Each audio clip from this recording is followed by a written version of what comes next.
Chapter 736. Bang! Aina felt a small gasp of air jet out from her body as her back smashed against the wall of Lionel's room. The impact was so fierce that the wall cracked, leaving a small crater that just barely fit her petite body. However, before she could catch her breath, she felt herself being enveloped, Lionel's lips suffocating her. Aina felt her clothes being ripped away, her body swaying like a boat in a storm under the whims of Lionel. A heat seared her chest, her heart boiling. Someone else might have felt uncomfortable beneath Lionel's smoldering heat. But, to her, it felt as though she was drifting on cloud nine. Her body took in the assault with open arms. Everything from Lionel's roughness, to the strength of his hands, to the coldness in his eyes made her shiver. She felt an excitement the likes of which she never had before, an excitement that even somewhat faintly surpassed all the orgasms Lionel had helped her experience until now. When Lionel dragged her away from the selection, fury still lighting his eyes, she hadn't known exactly what to expect. But, when Lionel actually threw her against a wall, the small gasp that came from her mouth registered like a struggle for air in her mind, but the reality was that it came out almost like an excited squeal. It was the kind of sound that captured the hearts of men, latched on, and refused to let go, squeezing until they lost all rationality while hovering between a line of life and death. Such a small impact hardly even jarred Aina's inner organs, let alone caused her any harm. The training she put herself through made these walls they were cratering, the furniture they were smashing and the floors they were collapsing seem like nothing more than child's play. As though a pair of wild beasts, the couple seemed to unleash their frustration onto one another.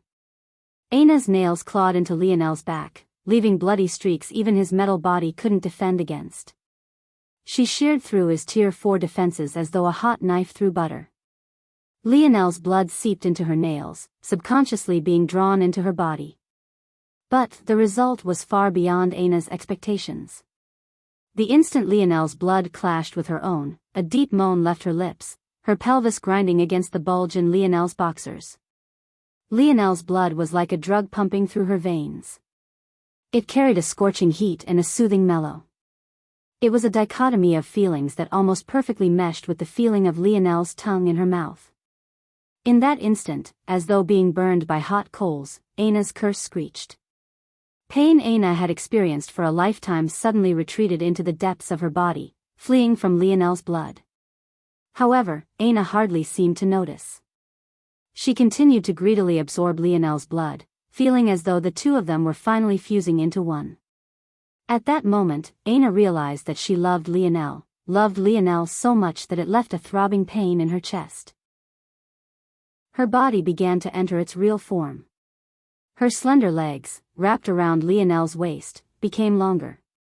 Her breasts, pushing against the fabric of her chest band, threatened to rip out a path for themselves even without Lionel's input. Her scars already retreated, leaving a visage so perfect behind that the energies of the world seemed to sing. Her hips became fuller, her bottom rounder, her hair longer. Lionel's mind was too calculative to not notice these changes, and he also immediately understood what was happening. His heart thrummed out of his chest, rebounding against his rib cage and sending vibrations to Aina's own. The heat in Lionel's lower belly continued to rise. His rushing blood made his cock so hard that it sprung out from the elastic bands of his boxers. Aina felt the scalding heat touch her inner thighs, her body trembling with excitement. Her amber eyes brightened into a luscious gold, an overwhelming mental dominance being exuded from her body. She pushed forward, her slender legs touching the ground as she pushed Lionel into the opposing wall. Her strength was so great that it completely collapsed.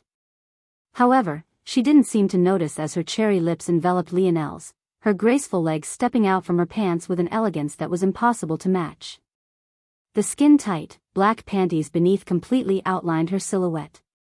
But, Lionel only got to see the enticing sight for only a split moment before he felt that soft, small pink tongue slide into his mouth. From being just 57, Aina had grown to over 60 tall, leaving her just 3 or 4 inches shorter than Lionel. Rising just a bit on her tippy toes, she was able to taste those lips she couldn't get enough of. However, her dominance didn't last for long before she found herself being hoisted into the air again. A sturdy hand ripped her chest band away. The healthy bounce of two fleshly mounds was cut short as they pressed flush against Lionel's chest. The couple left devastation in their wake, a trail of destruction following after them as they somehow traveled from room to room of the segmented cube. I can't take it anymore. Lionel's hoarse growl made Aina shiver. At the moment, she was perpetually releasing a sort of mental coercion that even Lionel wasn't immune to. The instant Aina's curse was suppressed, it felt as though her soul force had become no weaker than even Lionel's own. But, rather than being tailored for computation, Aina's soul force seemed to be able to cast the mind into a state of absolute obedience, as though the whole world should call her queen. Aina's hips shifted, one hand wrapped around Lionel's neck, she used the other to slide her skin-tight panties off. With the soft sound of skin slapping against skin, Lionel felt his cock gently split the delicate folds of skin so soft his mind went blank. Aina blushed profusely. Do you have a condom? Lionel choked on air. It's live, people, this is not a drill. Official Vampire Empress Aina art available on my Instagram right now, smiley face that _. Can't believe I'm sharing these goodies with you all. Should have kept her to myself. Chapter 737. Even after so many years of advancement, Earth only had two methods for male birth control, the condom and the vasectomy. Luckily, the latter had become quite an easy procedure and had a near 100% guarantee of reattachment later down the line, while the former had become so advanced it felt as though it wasn't there to begin with. But, unluckily, Lionel had neither of these things on him. At this point, he felt like shedding real tears. These matters weren't even close to being at the forefront of Lionel's mind. He was a lifelong virgin despite his standing in high school. And, even if he hadn't been, something like a condom was nothing more than a press of a button away. Now, though, the watch on his wrist that he had practically completely forgotten about was nothing more than scrap metal, especially after entering a fifth-dimensional world. Beyond that, there wasn't even a guarantee that a condom from a third-dimensional world would even work on the current him. For all he knew, he shot out real bullets at this point. They say that a normal third-dimensional male could already dwarf 40 kilometers an hour. Lionel didn't know if his training would affect this, but if it did, he had to assume it would be far beyond just that. As though thinking of all this wasn't depressing enough, even if Lionel wanted to choose the option of a reversible vasectomy, could he even find a skilled enough and strong enough doctor to cut into his body? As complicated as all of this was, Aina probably had even less options. All female birth control options relied on a keen understanding of their biology. Who knew how much different Aina's biology was not from when she had been in the third dimension? Fuck. Lionel stood there, his forehead leaning against Aina's own. Somehow, they had managed to crash their way all the way to kitchen. In fact, at this moment, Aina sat on the large stainless steel table at its very center, still subtly grinding against Lionel. It was very clear that the both of them wanted to go a step further, but Aina's question had doused them both with a bucket of cold water. At this point, they couldn't help but think of the situation that got them here in the first place. Even they had to admit that it wasn't exactly the healthiest of things. If it wasn't for Aina knowing that she most definitely couldn't risk having children right now, they likely would have both lost themselves to the heat of the moment. Even now, Lionel could feel Aina's fragrant juices moistening the tip of his cock. It was almost maddening. Just a single thrust and he would probably experience the greatest feeling this world had to offer. However, as his mind cooled down, he realized that this matter was deeper than just not having birth control. There was a deeper issue that neither of them seemed to want to deal with. Lionel felt Aina cup his cheek. His head was pulled up to match her gaze, his breathing hitching as he laid eyes on her flawless countenance. Lionel had never cared what Aina looked like.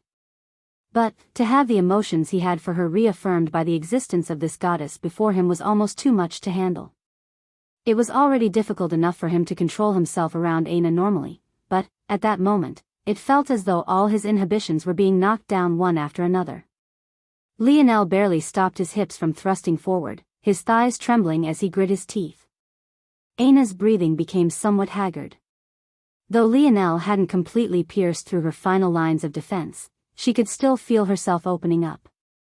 It was at most half a centimeter or two, yet the feeling was already so intoxicating. Aina knew how dangerous this position was. The very entrance was among the most sensitive regions for a woman. Let alone Lionel, even she was playing with fire right now. That didn't even consider the danger of the leaking of Lionel's own fluids. Taking a deep breath and gathering up willpower he didn't know he had, Lionel pulled away. He felt as though he was about to burst, but he also knew that this was the best decision. If it was up to him, he would put a child in Aina right this very moment. It would probably be selfish of him to do so, but the same way Aina wanted to keep him safe, so did he too want to keep her safe. As powerless as he was, making her belly round and her feet swollen seemed to be the only method he could think of. Lionel was so absent-minded that he didn't notice when Aina had pushed herself off the steel table and begun to pull at his hand. He followed behind her, barely keeping track of the swaying pendulum of her waist. He almost felt that it was unfortunate her long hair obstructed so much of the view. For the first time, Lionel had a negative emotion toward the long hair he loved so much. Before Lionel could react, he found himself in Aina's room, seemingly the only one their rampage had missed. Truthfully, the two usually slept together nowadays, so this room remained relatively unused and had been that way for months already. However, at this point, it was a saving grace. Aina sat Lionel down on the edge of the bed, her next action making his eyes widen and his heart skip a beat. Aina sat on her knees between his legs, looking up at him with a somewhat nervous and bashful expression.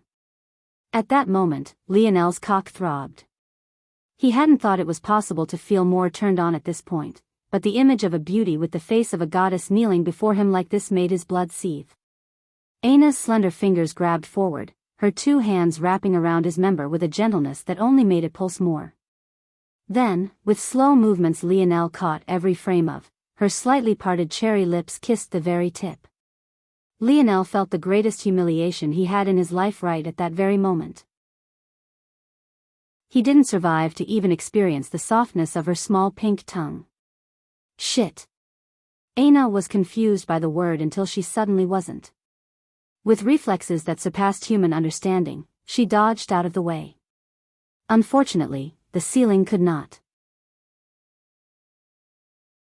Chapter 738. Lionel took long, deep breaths. Somehow, that one shot seemed to have drained him completely. Looking up at the ceiling, he smiled bitterly. He had been partially joking when he spoke of the 40 kilometers an hour matter. But, why did it look like someone had been throwing darts at the ceiling? Replaying it in his mind, Lionel realized that he had been right. It was at least a several 100-kilometer difference. And, the volume was much greater, giving it more impact. Aina, who still kneeled before Lionel, her head having dodged out of the way, suddenly giggled. Lionel choked. What you laughing about? It's not my fault you suddenly turned into a succubus. Aina, though, only continued to giggle. She wasn't laughing at Lionel. Rather, she was laughing in happiness. For some reason, these series of events made her very happy. For just a moment, she seemed to forget all of her worries. With the actions of a caring wife, Aina found a moist towel in her room and began to clean Lionel's cock with gentle strokes. This action left her at peace and also resurfaced some of her memories that made her smile deepen. The truth was that Lionel stunk slightly of sweat right now. It wasn't anything too potent, but it was the truth nonetheless. After all, the two had just been at the selection not much more than 20 or so minutes ago. Then, they probably used even more energy during their battle just now. After Lionel made his declaration, not a single other person dared to challenge him. What a joke, he had just single-handedly wiped out the more elite members of Bear Rose. Was there even a point to continuing the selection? Still, Aina didn't care very much about Lionel's slight stink, even to the point of not minding to touch her lips to it. That said, just because she didn't care, didn't mean Lionel didn't. It was part of that anxiety and realizing he was too late to stop Aina's actions that made him fail to control himself. In the end, he could hardly savor the feeling before he blasted off. Lionel watched Aina work with a smile on her face, an indescribable feeling of warmth spreading through his chest. At that moment, he too realized that he loved her so much that his heart hurt. Yet, for some reason, much like Aina, he didn't say those words aloud either. Lionel pushed Aina's hand aside and scooped her up, catching her somewhat off guard. Oof, you've gotten heavier. Aina's brows shot up. What did you say? Nothing, nothing. Lionel laughed. Lionel smiled. He found that Aina's every emotion seemed to have an area of effect to it. It was quite interesting, almost like she was imposing her will onto the world subconsciously. The couple entered the bathhouse and began to clean themselves off. An air of comfortable silence hung between them as they helped each other. It was as though they had already been doing this for years. I didn't know my blood would be of such help to you, Lionel said after a while, helping Aina to shampoo her hair with his favorite apple scent. If I had known, we could have done this long ago. How do you feel? Aina smiled. I feel better than I have in a long time. The curse isn't gone, but it seems too afraid to surface. Lionel nodded. I think it might be because of my snowy star owl lineage factor and my scarlet star force. I already awakened my healing branch, and after my innate node recovered to its mature form, it subtly changed the characteristics of my star, light and fire elements. Aina's brows arched in understanding. If Lionel's healing factor was combined with the destructive capability of his scarlet star force, and especially the purifying characteristic of the star force aspects, then his blood would indeed be the bane of all poisons and curses. This was only made better by Lionel's mage core. After synergizing with his body, Lionel's passing healing factor was more than tenfold stronger than it had been in the past. What do you think, can my blood heal you? Lionel asked. There was no better person to ask this question than Aina. Who better than her, with her ability to perfectly understand her body, to have the right answer? Lionel was quite prepared to be disappointed by the answer, but he was shocked by the reality. I think so, yes. The curse has already been burnt away by more than a percentage point. Even though it's hiding, it's my body, I can easily find it. If my mind is clearer next time, shaving it down by even 5 or 10 percentage points with the same amount of blood wouldn't be an issue. Lionel grinned. This was a pleasant surprise, indeed. He had thought that he would need to do far more to find a cure for Aina, when the reality was that he was the cure. You know, Lionel blinked. Aina turned back to meet his gaze, her supple breasts in full view. They looked like perfect droplets of ambrosia, shaped by the hands of a master sculptor. Their small, pink protrusions especially still made Lionel gasp for air even now. It was a lethal combination that ruined what was an otherwise wholesome moment. Aina smiled but didn't seem to mind Lionel's gaze. She had gotten used to it. Your blood is very valuable, Aina continued. I only had a small bit of it, but I felt my strength take a large leap forward. Are you sure you want to give me so much of it? Lionel raised his brows. What nonsense are you saying right now? Why would I care about any of that? Lionel shook his head, reaching a hand forward to caress Aina's cheek. Her skin had always been this soft, but without the trenches of her scars, it felt endlessly supple. Aina pushed herself up to the tips of her toes, planting a gentle kiss on Lionel's lips. Chapter 739. Lionel's hands outlined Aina's silhouette. Her figure was so much fuller that he felt as though he could lose his fingers in the softness of her flesh. By the time he grabbed handfuls of her ass, he felt his breathing had already grown heavy. Even experiencing her touch now, he had a hard time fathoming how something could feel so good. So springy, so elastic. It had just a touch of firm muscle, only to be surrounded by a supple flesh that was beyond words. Ow! Aina pulled back, biting Lionel's lip in acute retaliation. If you pull any harder, you'll rip them off. Lionel laughed when he heard these words. Aina's voice had a subtle change to it after her transformation. The best way Lionel could describe it was like two silk sheets gliding against each other. Her cadence seemed to tickle at his ears, enticing him with every step. He really could barely hold back. But, this time he managed to control himself. One day, when the time was right, he would taste her ripeness. And hopefully by then, the issues the two of them had yet to address would also be concluded. Neither of them seemed eager to speak on these things, but for the first time, Lionel didn't feel like he was running from it. Rather, he simply didn't know how to put what he was feeling into words, and Aina seemed to be the same way. But Lionel wasn't worried. Were all relationships nothing but smooth sailing? Even with his limited experience, Lionel didn't believe so. There would always be a push and pull, an effort both parties had to put in. Given enough time, Lionel was confident that they'd be able to take that step together. And, when that day came, he would definitely put a baby in this goddess. After all, he had to make sure everyone knew that she was his. Lionel suddenly felt a pinch at his waist. What nasty thoughts are you thinking about? Lionel was stunned before he burst into a fit of laughter. It seemed that Aina's senses had become almost too good after her curse retreated. It was like she could practically read his mind now. Nothing much, just thinking of marking some territory. Lionel said with a devious smile. Territory? Territory now? Aina blinked quite adorably, however her gaze seemed to hide a dangerous light. Of course, I have to mark you off properly. We wouldn't want someone else trying to claim you, right? How embarrassing would that be? I see. I think it's better if we mark you off first. Not as territory, though. I think you'd be a good little puppy, it'll get you a nice leash. Wouldn't want you going around to mark other territories that weren't yours, right? How embarrassing would that be? Aina's eyes blinked with a beautiful twinkling light, her smile was gorgeous to an extreme. The mental pressure of her gaze was so strong that Lionel almost asked her where the leash was so he could go and get it.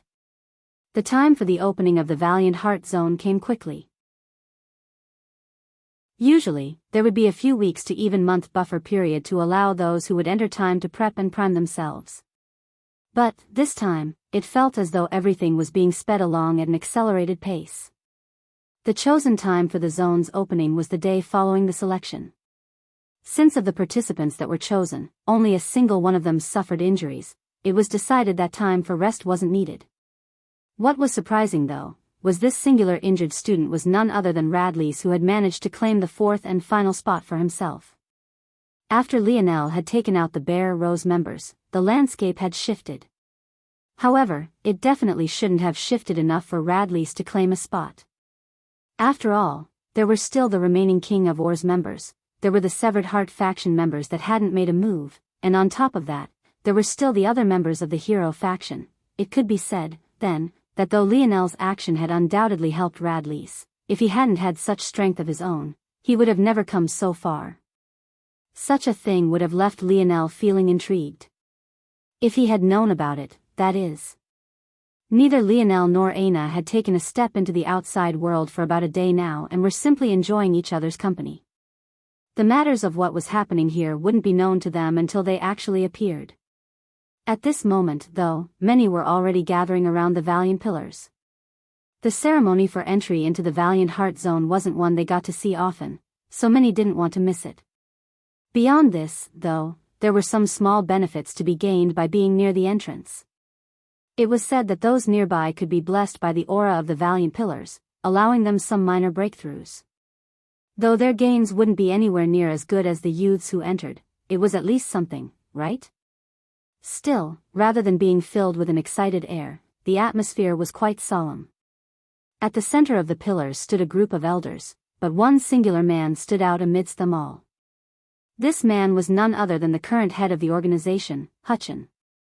Even given his age, his body rippled with vitality, his bronzed muscles shimmering beneath the rising sun. Since this man was still silent, no one dared to breathe a word. Can't you at least let me be a lion or tiger pet or something? Why a puppy of all things? This is spousal abuse. Who's your wife? The two voices weren't very loud, but the second one especially seemed to grip at all their hearts. Never had they heard a voice so soothing and enticing. Rather than reprimanding, many couldn't help but crane their necks to see where it had come from. But, what they saw left them all at a loss. In that moment, Lionel might as well have been invisible despite the fact he held her hand. The two descended down the mountain pass, but the world seemed to revolve around just one of them despite the fact she wore a mask and her figure was hidden behind a black military uniform. Chapter 740. Lionel was speechless. How Aina was still drawing so much attention even while wearing her mask was beyond him. To Lionel, he didn't particularly care how the world saw Aina. When she chose to wear her mask out today, he hadn't said a word. After all, to the current Aina, the mask was about more than just hiding her face. She treated it like a present to be treasured, much like the necklace he had given her for her birthday. Plus, she wasn't quite used to her new face yet. Rather than having to waste her time talking and explaining things to people she didn't care about, she would rather just hide herself completely and leave her looks for the only one who mattered. To make things worse, Aina had even covered up most of her body wearing her black military uniform once again. Of course, this was because Lionel had tactlessly ripped away her valiant heart outfit during their battle. But, one would have thought that this would make her even less conspicuous. Yet, all it took was just a single word from her in range of the crowd's hearing for hundreds of pairs of eyes to land on her as though a pack of lustful wolves. It truly wasn't their fault, though. Aina's mental coercion was on a level these students, and even the elders, had never experienced before. Her every action seemed to put them into a trance. She wasn't even swaying her hips as she moved, yet her gait mesmerized them all nonetheless. Lionel's lip twitched, his eyes narrowing into a glare. It was only after his own presence solidified that many were snapped out of their daze, looking toward him with a hint of apprehension. Even at that point, though, it was hard not to wonder where this woman had come from. It was only those who recognized the blue-veined mask Aina wore that seemed to make the connection. But, even then, they were greatly confused. Could a person undergo so many changes in just one night? Lionel and Aina made it to their designated location within the mountain pass. Technically, they weren't late, but it seemed that everyone was so eager to get this done that they had all come early. This even included the likes of Raylion and Hephaestus, who one would have assumed would come last. This only meant, then, that regardless of what Lionel wanted, the path of him and Aina was followed even down to the final moment. Eventually, 12 youths stood before the elders of valiant heart. Elder Magneral stepped forward. Clearly, it was still her duty to complete the last rites for this event. However, at this moment, she was greatly confused. You. Who are you? Magneral was trying her best to keep her calm, honestly. Given the current situation, she couldn't snap and rant like she wanted to. After all, they were in the presence of the head.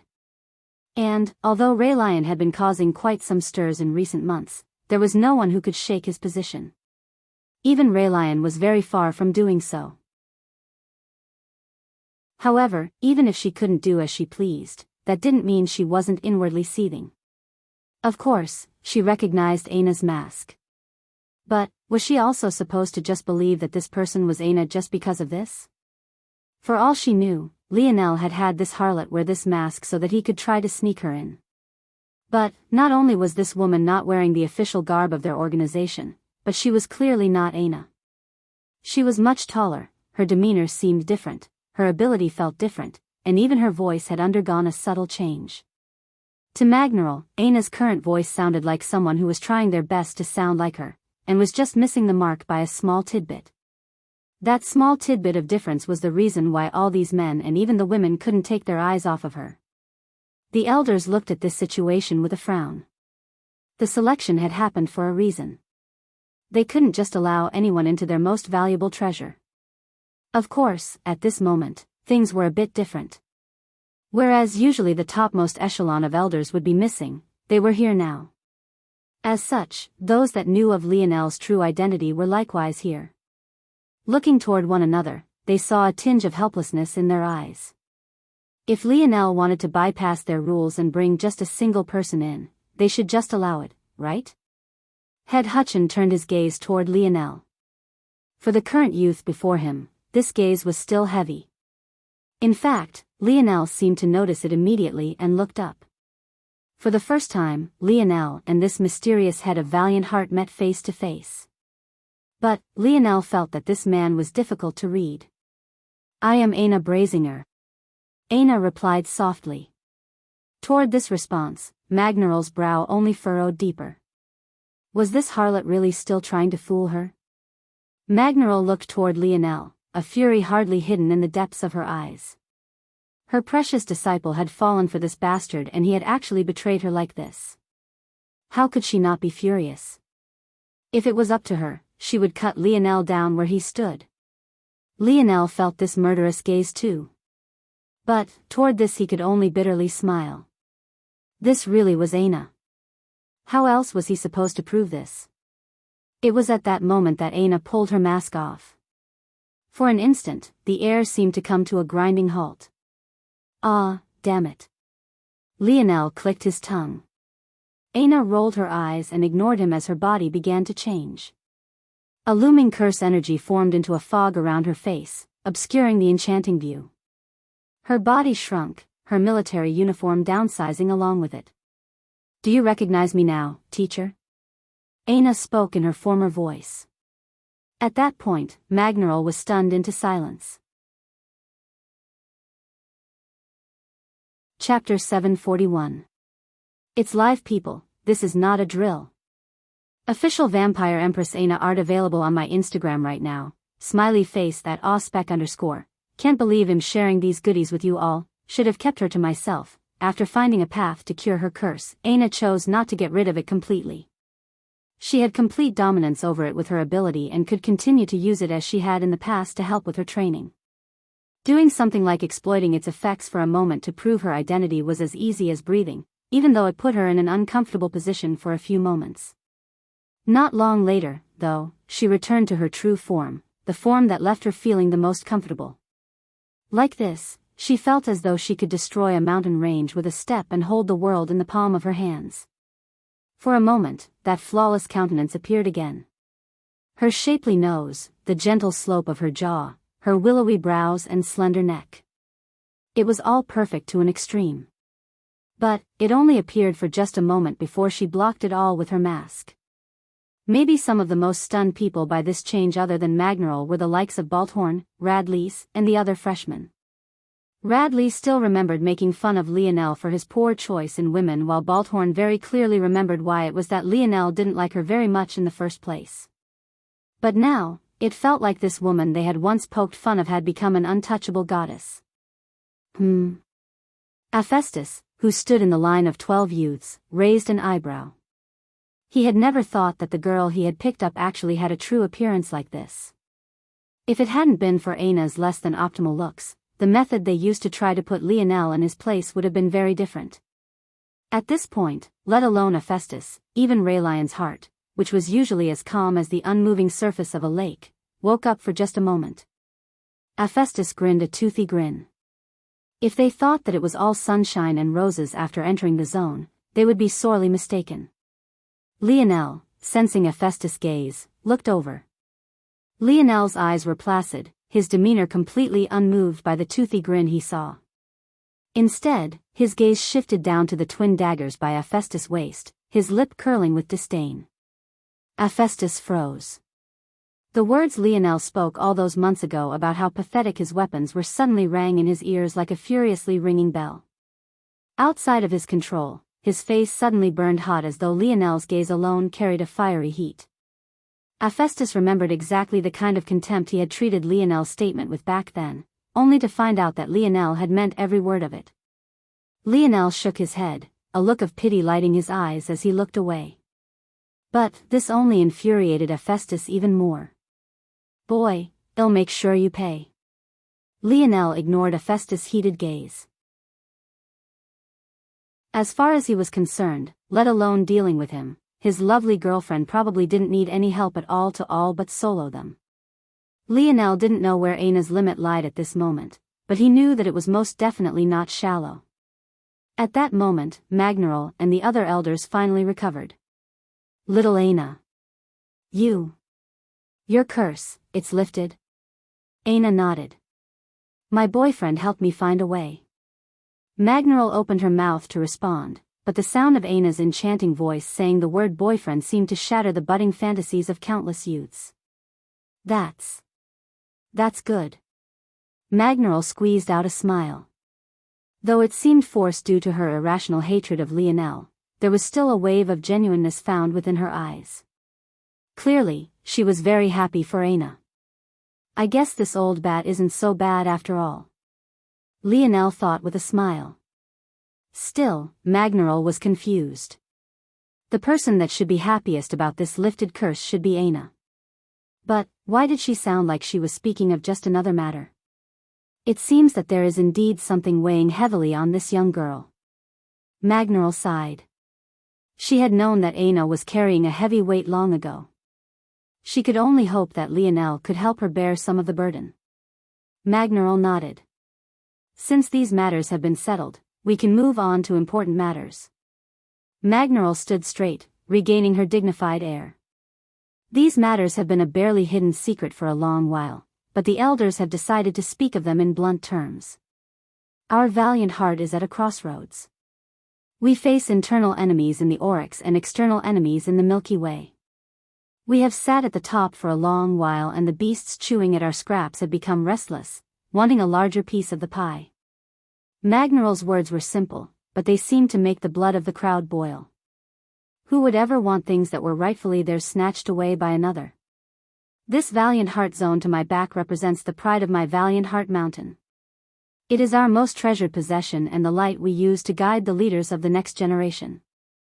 When you enter, I hope you understand the important role you play, and I hope that you grasp every opportunity presented to you. I will not lie. The Valiant Heart Zone is not without danger. The longer a zone is forcefully held open like this as opposed to clearing it, the more variables can appear. Our Valiant Heart Zone is especially susceptible to this because it is a variant zone that reflects the future. Variant zones are meant to be the easiest and safest zones to enter, however, our Valiant Heart Zone has long since stopped being such a thing. In my heart, I wish for you all to enter as children and exit as men and women, to enter as foot soldiers and exit as generals. You are the pride of our valiant heart, our future. Magneral's voice resonated through the quiet mountain pass, a heavy atmosphere only growing heavier at that moment. Go forward and claim what is yours. The valiant pillars began to quake, an overwhelming surge of energy descending from above and crashing down toward the 12 youths. This force had every intention of forcing them to their knees. Chapter 742. In the face of such overwhelming pressure, Lionel and Aina were unmoved. If before it had been difficult for Aina to climb this mountain pass, at this current instant, she felt like she was walking through field of fragrant breeze. Hand in hand, the couple glided forward, a number of the other 12 following along with them. Counting the number of individuals who took this pressure in stride, there was Hephaestus, Raylion, Sail, and 2 others that Lionel did not recognize. But, from what it seemed like, one of them was from Bear Rose and the other was from Severed Heart. Among those struggling, there was the remaining member of the former Valiant Hall, a member of Bear Rose and Severed Heart, along with Radlease. Of all these, there was just one person Lionel didn't account for, and he was the 4th individual to gain a spot of entry alongside Lionel, Aina and Radlease. And that person was King of Ors, Seriath. Seriath seemed to be at the very center of the pack. He didn't seem to be mightily struggling, but he also didn't seem to be having an easy time either. Even to Lionel, this in-between state seemed genuine. If Seriath was faking it, he'd have to be on a completely different level entirely. Chapter 743. Feel bad saying even have a real upload schedule and quota now. Sorry guys, sad face. Thanks for sticking with me, love. Lionel's eyes narrowed but he didn't even have the time to process what was really going on before a certain agile shadow flickered toward his back. Since Lionel and Aina had entered first, despite the sheer size of the hall, the remaining 10 members were all following to their backs. So, it wasn't surprising that they tried to take such a chance. Lionel's eyes sharpened, his palm flipping over to reveal a silver arrow as he quickly whipped backward. Sparks flew as metal clanged. Hephaestus bore down on Lionel with a toothy grin, his twin daggers having pierced toward the latter's heart. Yet, Lionel was clashing with one with his reinforced arrow and had caught Hephaestus' wrist with his other hand. Feeling Hephaestus' strength personally for the first time, Lionel's gaze couldn't help but narrow. Even with his tier metal body, he would have been blown away had he not immediately reinforced himself with 4 seasons realm universal force. Though this long-armed, hyper-muscular man was an annoyance, there was no doubt that he had real strength. Chapter 744. Chapter 744 targets. Lionel's mind calculated many things in a split instant. To be able to create a hold in this sort of marble was a feat in and of itself. It took strength beyond tier 8 alone. However, this was just the beginning. Creating a hole was one thing, but doing it so perfectly that no cracks were formed in its creation was a completely different matter. It showed a level of ease that made one's spine tingle. There were 2 last factors that would truly make one shocked. The first was the speed. Between Lionel sensing Raylion's intention and the actual execution, there was no more than a split moment. The second was the distance. Raylion had been able to complete that near instantaneous attack from over 10 meters away and seemingly without a hint of fatigue. Everything about his actions was nonchalant and casual. Lionel took a deep breath, using the momentum of his explosive step backward to glide along the marble back to Aina's side. It was only then that he looked up and gazed toward Raylion. Without a word, he flipped his palm over. Many eyes narrowed when they saw the appearance of the small disc, thinking that Lionel was going to do something with it. After all, which of them here dared to underestimate such a high-level force crafter? Who knew what sort of gadgets he had? However, they only got more nervous when they saw Lionel's lips move but no sound travel to them. What's his ability? Ping. Subject, Raylion, telekinesis, evolution stage, tier 7 bronze. When Lionel heard this, his brows furrowed. What is his ability index? Ping, replying to seed, 2-star amplification stage. Lionel took in a breath. Now he understood.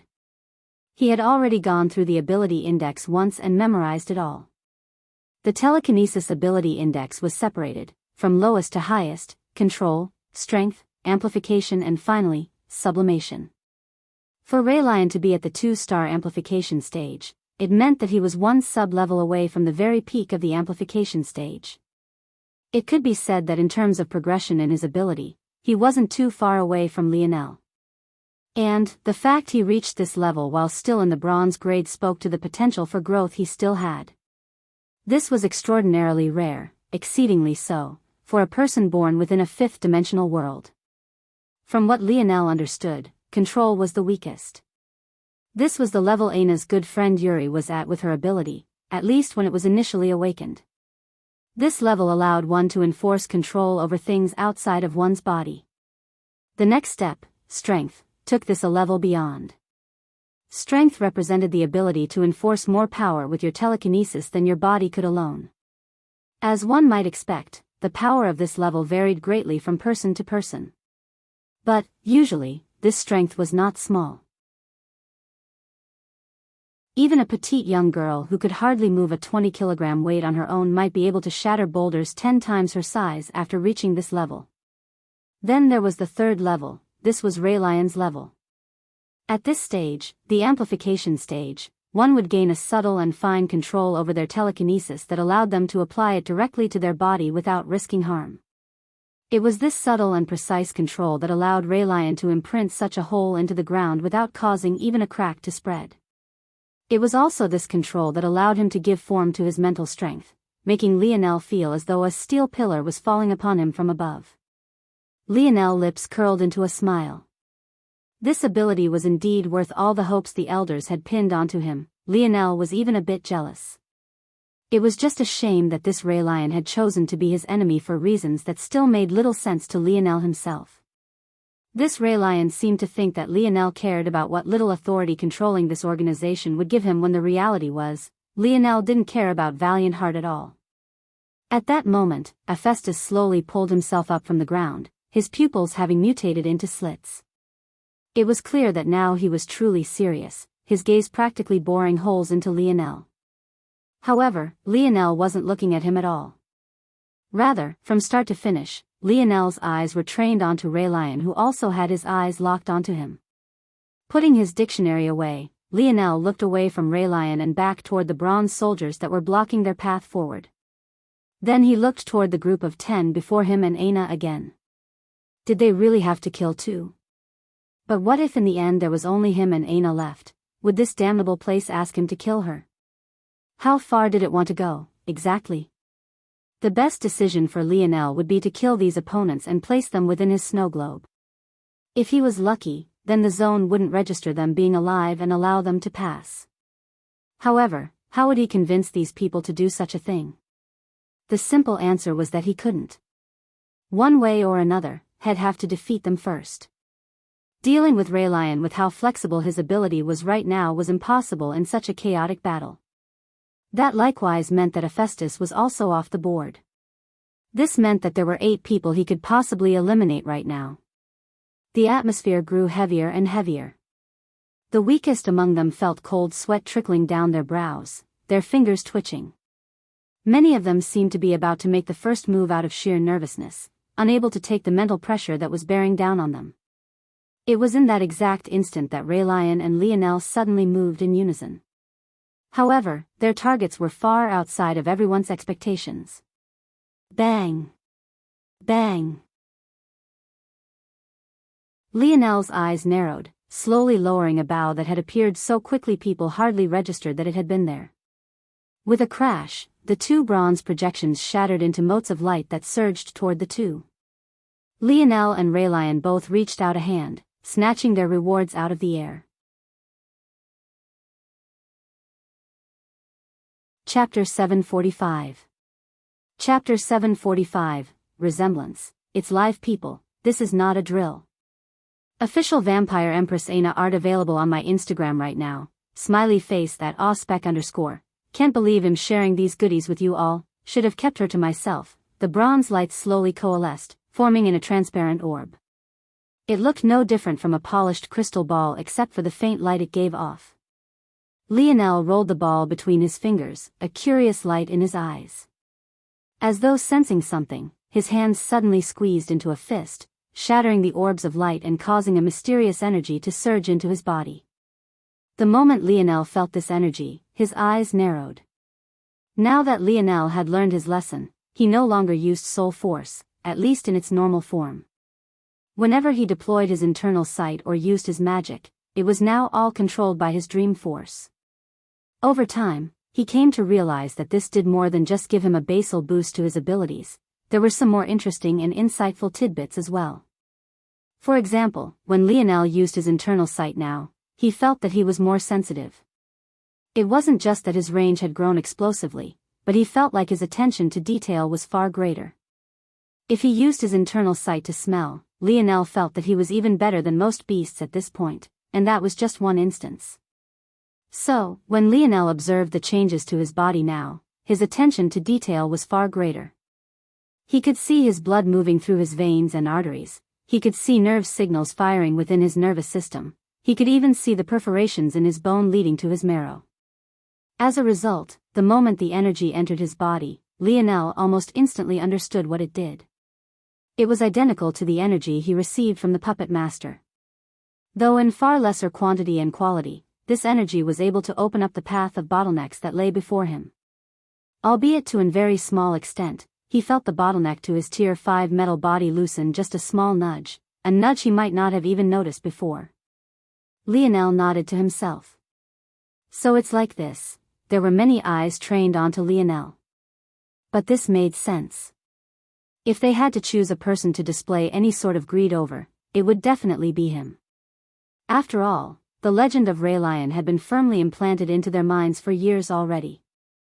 But Lionel didn't pay them any mind as he turned to Aina. It's good stuff, though it won't be very helpful for now. It's like the puppet master energy.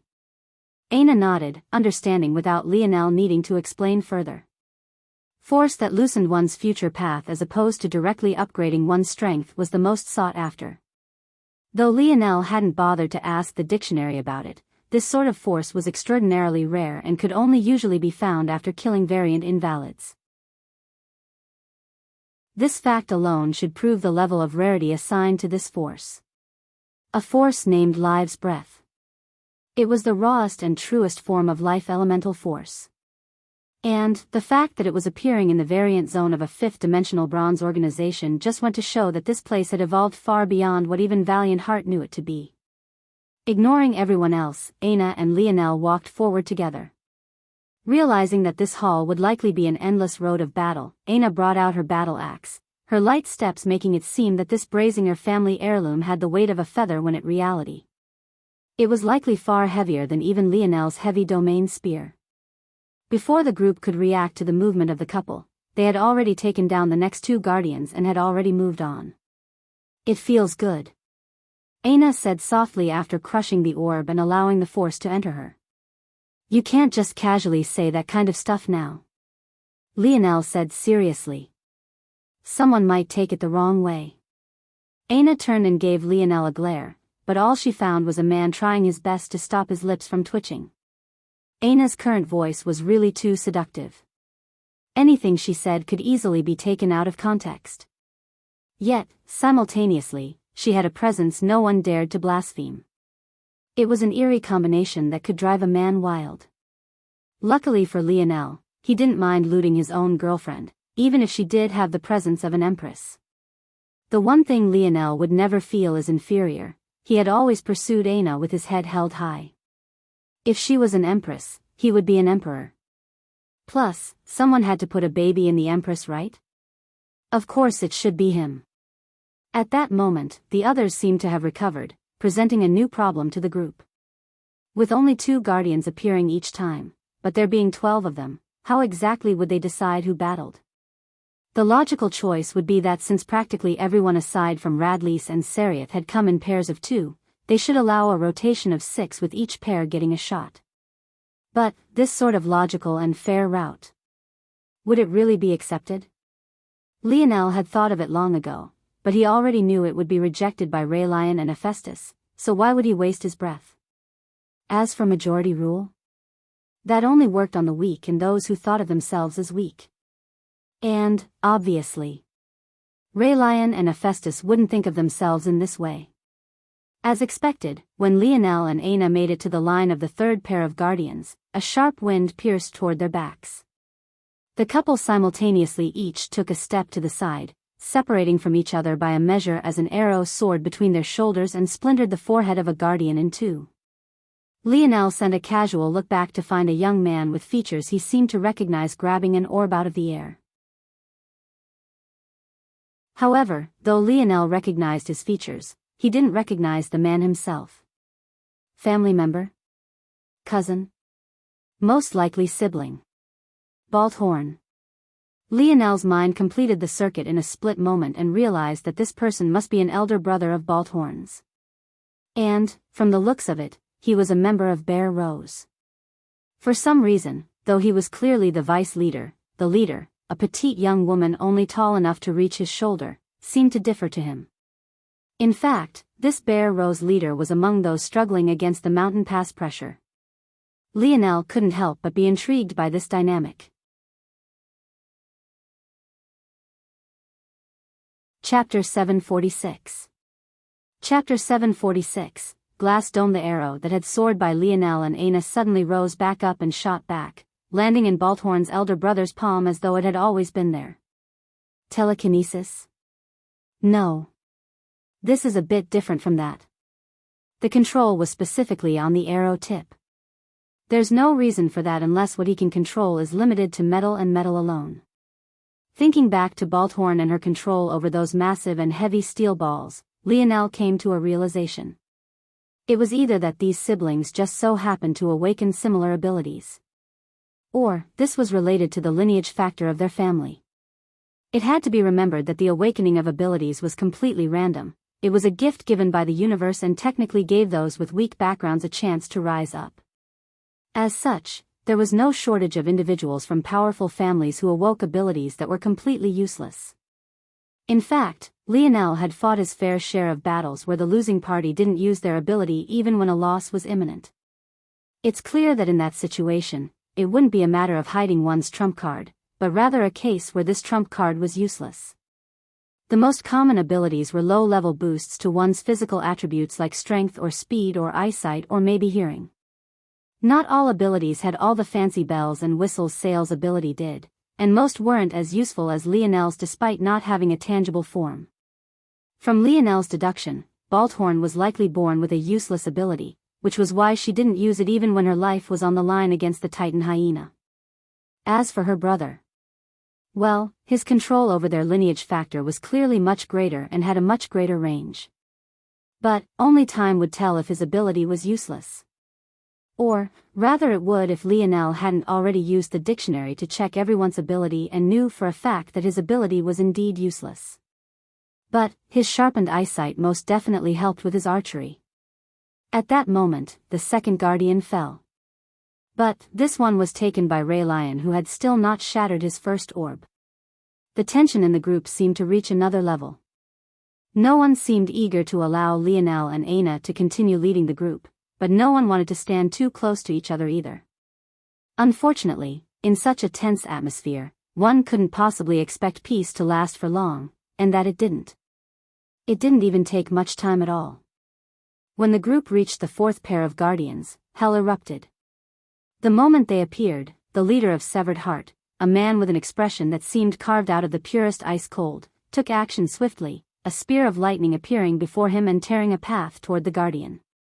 However, at that same instant, Sail seemed to want to make a move as well. Her wrist manifested several swirling petals. But, instead of becoming her melee weapons like last time, she seemed to have evolved them to become capable projectiles. The path of the lightning spear and seemingly dainty petals crashed, resulting in an explosion that ended up not injuring even a hair on the guardians.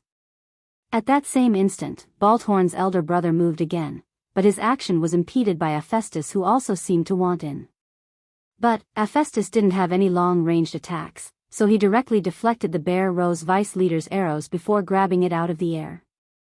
Clearly not willing to let such a thing slide, Balthorn's brother let loose a rain of arrows, not giving Hephaestus a chance in the slightest. In an instant, though only 4 were fighting, it essentially placed 8 in a deadlock. Though the petite girl by Balthorn's brother hadn't moved yet, one would think that she wasn't as simple as she looked, especially since Ray Lion had yet to take action. At the same time, Severed Heart's vice leader was glaring daggers at Sail's companion, seemingly only waiting for an opportunity to tear him to shreds. Lionel watched all of this with a helpless expression while Serioth and Radlease didn't seem amped to take action. Seeing Lionel's gaze from across the sparking lights of the battlefield, Radlease put 2 thumbs up, raising them to the sides of his pale face as he looked from Aina to Lionel and back again. Even though Aina was masked, he still couldn't help but click his tongue. This woman was truly too pristine. Lionel was left speechless by this. Radlease once again. If it was anyone else ogling Aina like this, had probably sent a few arrows their way. But this Radlease always seemed to be covered in a thin layer of fog. Lionel couldn't tell if he was serious or not. Up to this point, none of Radlease's actions seemed to add up. Lionel shook his head and chose to calmly observe the battle. Considering how long this corridor was, he was under no illusions that this would end any time soon. They might spend weeks, even months in this place. If they had to fight it out like this every time, it would take even longer. So, Lionel was under no illusions that he had to save everyone. These people were aware of the dangers and they were still fighting. He wasn't their babysitter. If some got eliminated early here, it would be better for the atmosphere of the group. The best he could do for them was if one was close to dying, he would just throw them into a snow globe to give them a chance.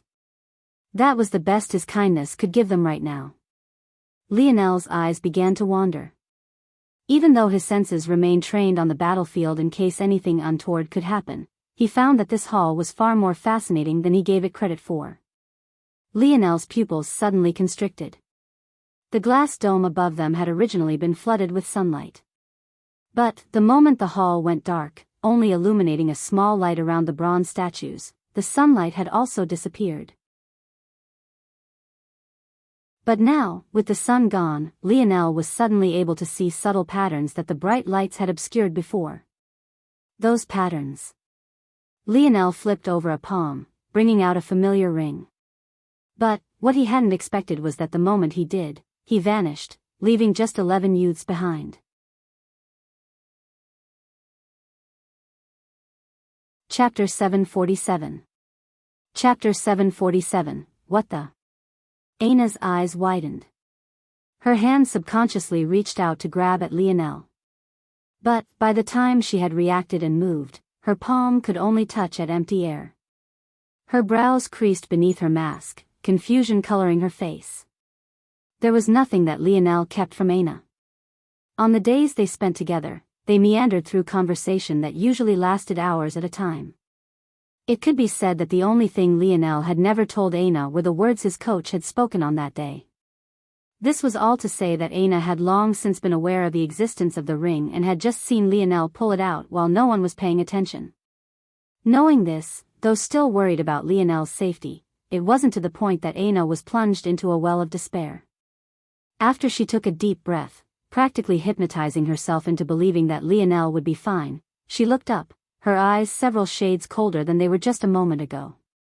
If she had to face the 10 who remained alone and without a partner, that was fine too. In her heart, though, she couldn't shed a last stubborn and sinking feeling. However, this just filled her with the will to vent, and she definitely wouldn't be as merciful as Lionel. As Aina was panicking, one could only imagine what Lionel was feeling. Fuck. Send me back. Lionel's roar bellowed into a wide expanse of sky. Worry for himself? He never felt it. But the idea of leaving Aina behind in that cesspool of human angst and ambition made his heart feel as though it was being lit on fire. General? Lionel's head snapped in the direction of the voice only to realize that he was seated on a steed in the middle of a 1,000-strong army. His roar that shook the skies seemed to have awakened them all. However, the words Lionel spoke make the dreary atmosphere even worse. Even the general knew that this was a losing battle. Why should they even bother to fight? Shouldn't they just lay down their arms and give up now? Lionel's rage had yet to dissipate. At first, he really didn't have the mind to care who was calling out to him or if he was even being called out to at all. He had never thought the simple act of taking out the ring would result in this. To make matters worse, it was now stuck on his finger and he couldn't even take it off if he wanted. However, Lionel soon realized that he had to calm down. No amount of roaring or rage was going to make this ring magically pop off, nor did this world seem prepared to listen to him. It was only after Lionel reached this infuriating conclusion that he finally decided to look around. The army he stood within was indeed 1,000 strong. However, there wasn't a single unifying identity to them in the slightest. In fact, they looked like nothing more than a group of ruffians. If they were holding hoes and plows, Lionel could easily mistake them for farmers rather than the warriors they were supposed to be. Beyond that, the horses they rode, if they could be called that at all, looked as though they had been starved for several weeks. They had discolored patches of skin, their ribs were visible through their dull coats, and their legs seemed several measures too thin. Was this supposed to be a cavalry? Weren't they better off on foot? Lionel had hardly finished this thought when his internal sight swept over the men once more. It was only then that he realized that beneath their cobbled-together armor was sunken skin, malnutrition, and a vulnerability so keen they could hardly withstand the heft of their own weapons. What the hell is this? General. Lionel looked over to the source of the voice, only to find out that this person was indeed talking to him. He seemed to be a young man, no older than Lionel himself. He had a nervous look hidden within his blue eyes, but his hands gripped at his sword so hard his veins threatened to burst. Lionel could see an almost pleading look in the eyes of this young man. Whereas the others only had fear, this young man had a small bit of hope. Gazing around once more, Lionel realized that of the army, only this young man stood almost level to him. Though he was a half-step back as a sign of respect, he was nearly shoulder to shoulder with Lionel. Right-hand man? Lieutenant maybe? Lionel's brows furrowed. Before he could truly understand, a rumbling began to sound in the distance. Though they were several kilometers away, they still seemed capable of making the ground quake. Their presence alone plunged Lionel's army into a deeper bout of despair. Though they were so far away, with the improvement of his internal sight, Lionel could easily see them. What he saw, though, made him sigh. Compared to their army, this one was leagues above. Though they didn't have high-class and shimmering armor, their weapons were well kept, their steeds were well fed, and their bodies bolstered a strong health that rippled through their muscles. As though that wasn't enough, their numbers were double their own. I need to get out of this place as quickly as possible. At that moment, Lionel's spear appeared with a flip of his palm as he jumped down from his horse. This sort of steed would only hinder him, not to mention the fact he hated riding horses. Did you hear me? Lionel's sudden roar shook the warriors to his back again. If this is the kind of heart you want to show, that kind of spineless, cowering, effeminate garbage, just send me back, I want no part of it. But, if you want to be men, if you want to defend your lands and protect your women and children, then raise your weapons. Lionel's roar echoed through the valley. On either side of them, tall walls of rock stood. There wasn't a single place to go but forwards or backwards. However, backward is where their homes lay, it was where those they loved and cherished rested. Going backwards was not an option. The gaze of the blue-eyed youth shimmered. Forward.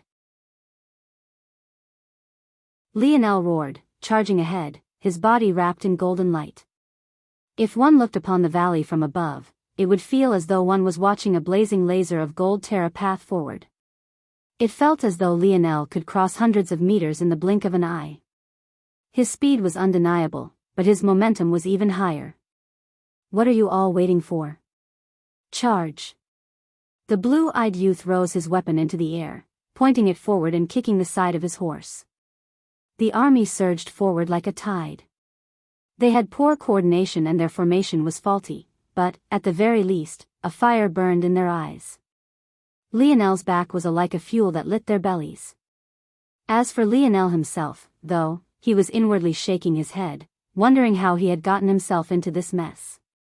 As amped up as the soldiers following behind Lionel were, he himself just wanted to end this battle as quickly as possible, hoping that this would send him out. Unfortunately, no matter how powerful Lionel felt that he was now, he really wasn't confident in taking down 2,000 warriors at the same time, especially since they were all in the fourth dimension. The only reason Lionel shot ahead on his own like this wasn't because he could do it alone, it was because he was the only one strong enough to disrupt this army's formation before they reached his men. If he didn't, this well-trained army would run through his like a knife through butter. Lionel shook his head. Is this another zone? Why would it teleport me here? What the hell does it have to do with the ring? Lionel really couldn't fathom just what was happening. However, he had also never been in a zone that could be continuously reopened for the sake of training future generations. That said, the zone should still fundamentally follow its original purpose, right?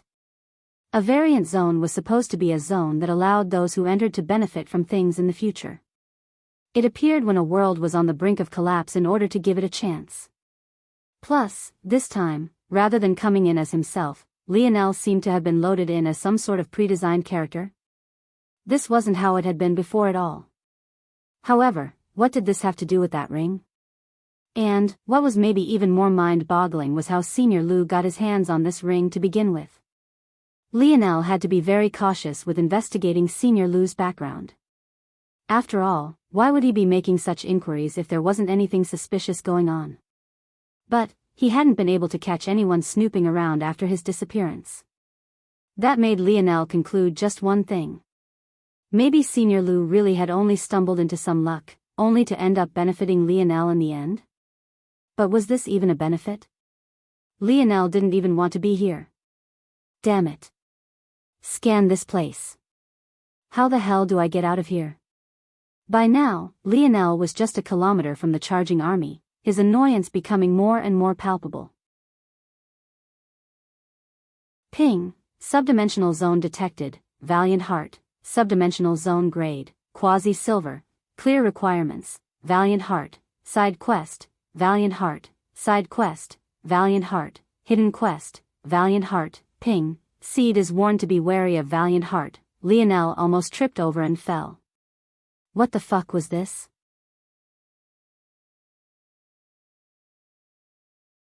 Chapter 748. Chapter 748, Sorrow. Lionel didn't have time to make sense of what he was hearing. He subconsciously felt that even if he had all the time in the world, it still wouldn't matter. Somewhere deep inside, he subconsciously felt that his father was playing another practical joke on him. But, how could his dad possibly know that he would stumble into such a ring and be teleported to this place? Senior Lu was too insignificant of a character to be predicted by anyone, and maybe this was simply what some called fate. Practical joke or not, though, all Lionel knew was that the dictionary had lost its usefulness in this situation.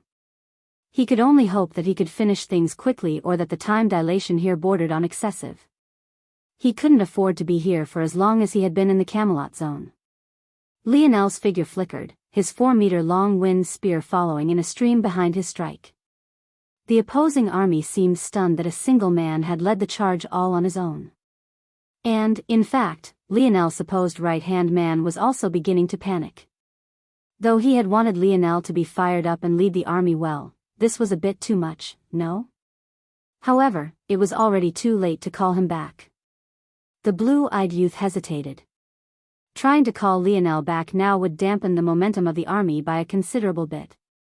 But, at the same time, wouldn't Lionel's death be even worse? Gritting his teeth, the lieutenant made a decision. However, just as he opened his mouth to speak, the situation abruptly changed once again. Illusory wings spread to Lionel's back. As though the golden image of a heavenly rock, his speed increased explosively. In one instant, he was still 100 kilometers from the opposing army. In the next, he had appeared above their general, his spear jetting out like a meteor. The opposing general couldn't even react before a spear had split through his brows. The battlefield fell into silence for just a moment. But, that was quickly ended by an explosion of fire that lit the air aflame. The opposing generals had combusted until all that was left was ash. Lionel landed on the general's still running steed, his steps unexpectedly light. His motion to kick the opposing general off before landing was so seamless that the horse didn't even seem to realize that its owner had already been slaughtered. Lionel raised his head up to the sky and roared, billowing flames jetting out from his mouth as though to signal his victory. His army was stunned for a moment before they erupted. Their blood boiling to the absolute limit, they saw nothing but red. Their own roars echoed through the valley, their charge suddenly gaining organization and purpose. It was then that a slaughter was released. The battle ended not even an hour later.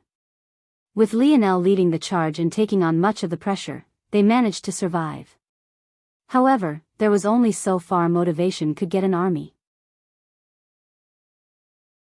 Despite the victory, Lionel lost at least 50% of his men, leaving barely 500 remaining. And, though he expected the result to be like this, he was still very much in this world with no sign of getting out. Sighing deeply, Lionel shook his head. Gather the scattered horses, don't let them run far. Those that are able-bodied will become our new war horses. Those that are too injured to be of use will be slaughtered and used for food. Other than this, take spoils as you please. This army was clearly lacking in food and equipment. Though this was a hard-fought battle and they had lost many, it ironically guaranteed that everyone would gain a large upgrade in this regard. Using the carriages the opposing army had brought along, they began to organize their loot. However, this was undertaken only after they dealt with their dead, giving each man a proper burial. Even though Lionel wanted to leave this place as quickly as possible, he couldn't help but feel the weight of these deaths. Ever since he had entered the Mayan zone, Lionel had never been able to separate the lives from a zone to those in real life. To him, whether the past, future, or present, these were all people. He couldn't help but feel that maybe he had been too rash. Maybe he should have thought of a different plan, a different approach that would have ended in more surviving. Logic told him that with the army already in the valley and the enemies charging forth, there was no other course of action to be taken. But, emotions seemed to rage through his heart. He was supposedly intelligent, right? Why hadn't he even tried to think of anything else? And the truth was that he knew the answer to this. He knew exactly why he threw the lives of these men away without caring to look for another way. It was Aina. He was so worried about his own loved one that he neglected to care about the fact that these men had their own girlfriends, their own wives, their own children and mothers and fathers, friends and grandparents, dreams and aspirations. Lionel clenched his fists, his jaw steeling. When they all finally returned to the small town they all called home, it hit Lionel like a ton of bricks. Walls of women and children stood anxiously at the gates. They flooded the outer town limits, many of them camping and even more staying completely awake, unable to sleep until they laid eyes on their lovers, their husbands, their fathers. When they saw the army return in victory, a cheer that shook the town resounded. The walls quaked and the ground trembled. However, when the number they expected to return was reduced by half, the wails and cries were just as resounding. This sweeping sorrow, flooding the town like a monsoon, crashed through Lionel's heart in waves.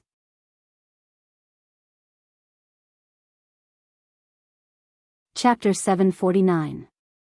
Chapter 749, Small home. The men and women of this town had all been prepared to die. The threat they faced was too great and they were simply too weak. They knew that they should be happy simply for the sake of surviving, they should be grateful, thanking their lucky stars that they could see another day. However, how could pain be washed away by logic? General? The blue-eyed youth always stood silently by Lionel's side. Seeing him blankly staring at the pain and grief before him, he couldn't help but check up on him. Lionel absent-mindedly responded, his gaze never shifting. There was a little girl over there, no more than 7 years old, clutching the blood-stained scabbard her father had left home with. Not far from her, there was a woman. She had a young and youthful face. Though she wasn't extraordinarily beautiful, she was very pretty, maybe even the prettiest within this small, malnourished town. Yet, tears streamed down her face endlessly, her sobs echoing as she grasped onto a necklace that hung from her neck with both hands. With every quiver her body made in her fit of sorrow, her dress shifted in the wind, making the baby bump she sported all the more obvious. On another side, there was an elderly couple. The old woman with deep gray hair trembled in her husband's arms, her tears getting lost in the folds of her wrinkles. The eyes of the two were already murky with age, but they clutched their son's leather armor between the two of them, their fragile bodies seemingly ready to be blown over by the wind. Lionel's senses were too sharp. He didn't miss a single story of grief, a single cry of pain, not a single tear, not a single quiver. It was all seared into his mind and stored in a place he would never forget, leaving a mark he could never ignore. The blue-eyed youth sighed again. The pain they experienced would have been far worse if not for you, General. Lionel didn't respond. Was that the metric he should be using? Especially when just hours ago, he didn't even spare the lives and deaths of these people a single thought? Once again, logic seemed to tell him one matter, while his heart pulled him toward another. Lionel wanted to roar into the skies, but he knew that even if he did, he wouldn't be able to vent his rage in the slightest. Suddenly, Lionel felt a tight grip on his wrist. He looked down to find that his blue-eyed, right-hand man had grabbed onto him. Come on, General. I can't let you wallow away in another bar all night after saving our asses. I'll take you to meet my girl, you haven't met her yet, right? The blue-eyed youth beamed. Lionel forced a smile and allowed himself to be pulled along. He didn't know what he should be doing in this world, but he knew that wallowing in self-pity wasn't it. Plus, the youth continued, our esteemed general can't be the only one without a proper home to be greeted by, right? How embarrassing would that be? The blue-eyed youth's laughter seemed to want to fill Lionel's soul with light and hope. The two entered the town, traveling through its streets. Lionel noticed the shabby roads, the half-broken homes, the filth and the poverty. It seemed that whether they camped out at the town's entrance or not, the living conditions of these people truly wasn't that much better. In fact, they might have been better off living in nature. However, what Lionel did notice was a large building at the center of the town. Compared to everywhere else, it was almost like a heaven, unblemished by the trash of this world. He couldn't help but wonder just what it was. Soon, though, the blue-eyed youth led Lionel to a modest little home of stone and wood. It's nothing much, but I managed to secure it with our military salary. That sum you lent me? This is what it went into. The two entered the small home, only to hear a sudden cry. Rollin. A blur of blue leapt into the blue-eyed youth's arms. When this blur cleared, it became obvious that it was a petite youth lady who was about the same age as the two leaders of the town's army. Seeing her, Lionel realized that there was a hidden flower of this town. It seemed that Roland was quite a lucky man. At the same time, Lionel felt relieved to finally know this young man's name. With how familiar they apparently were with one another, it would have been too embarrassing if Lionel had to ask. "Elise, come, come." Roland beamed. "This is our general and my very best friend." Lionel smiled in greeting. "Ah. My manners." Elise politely curtsied, her dress spreading outward that a blooming flower. "I was just getting preparations for dinner finished.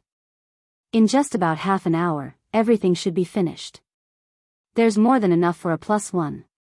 With those words done, as though a little bundle of energy, Elise skipped off to the kitchen under Roland's delighted laughter. Lionel suddenly felt a great peace observing this small home.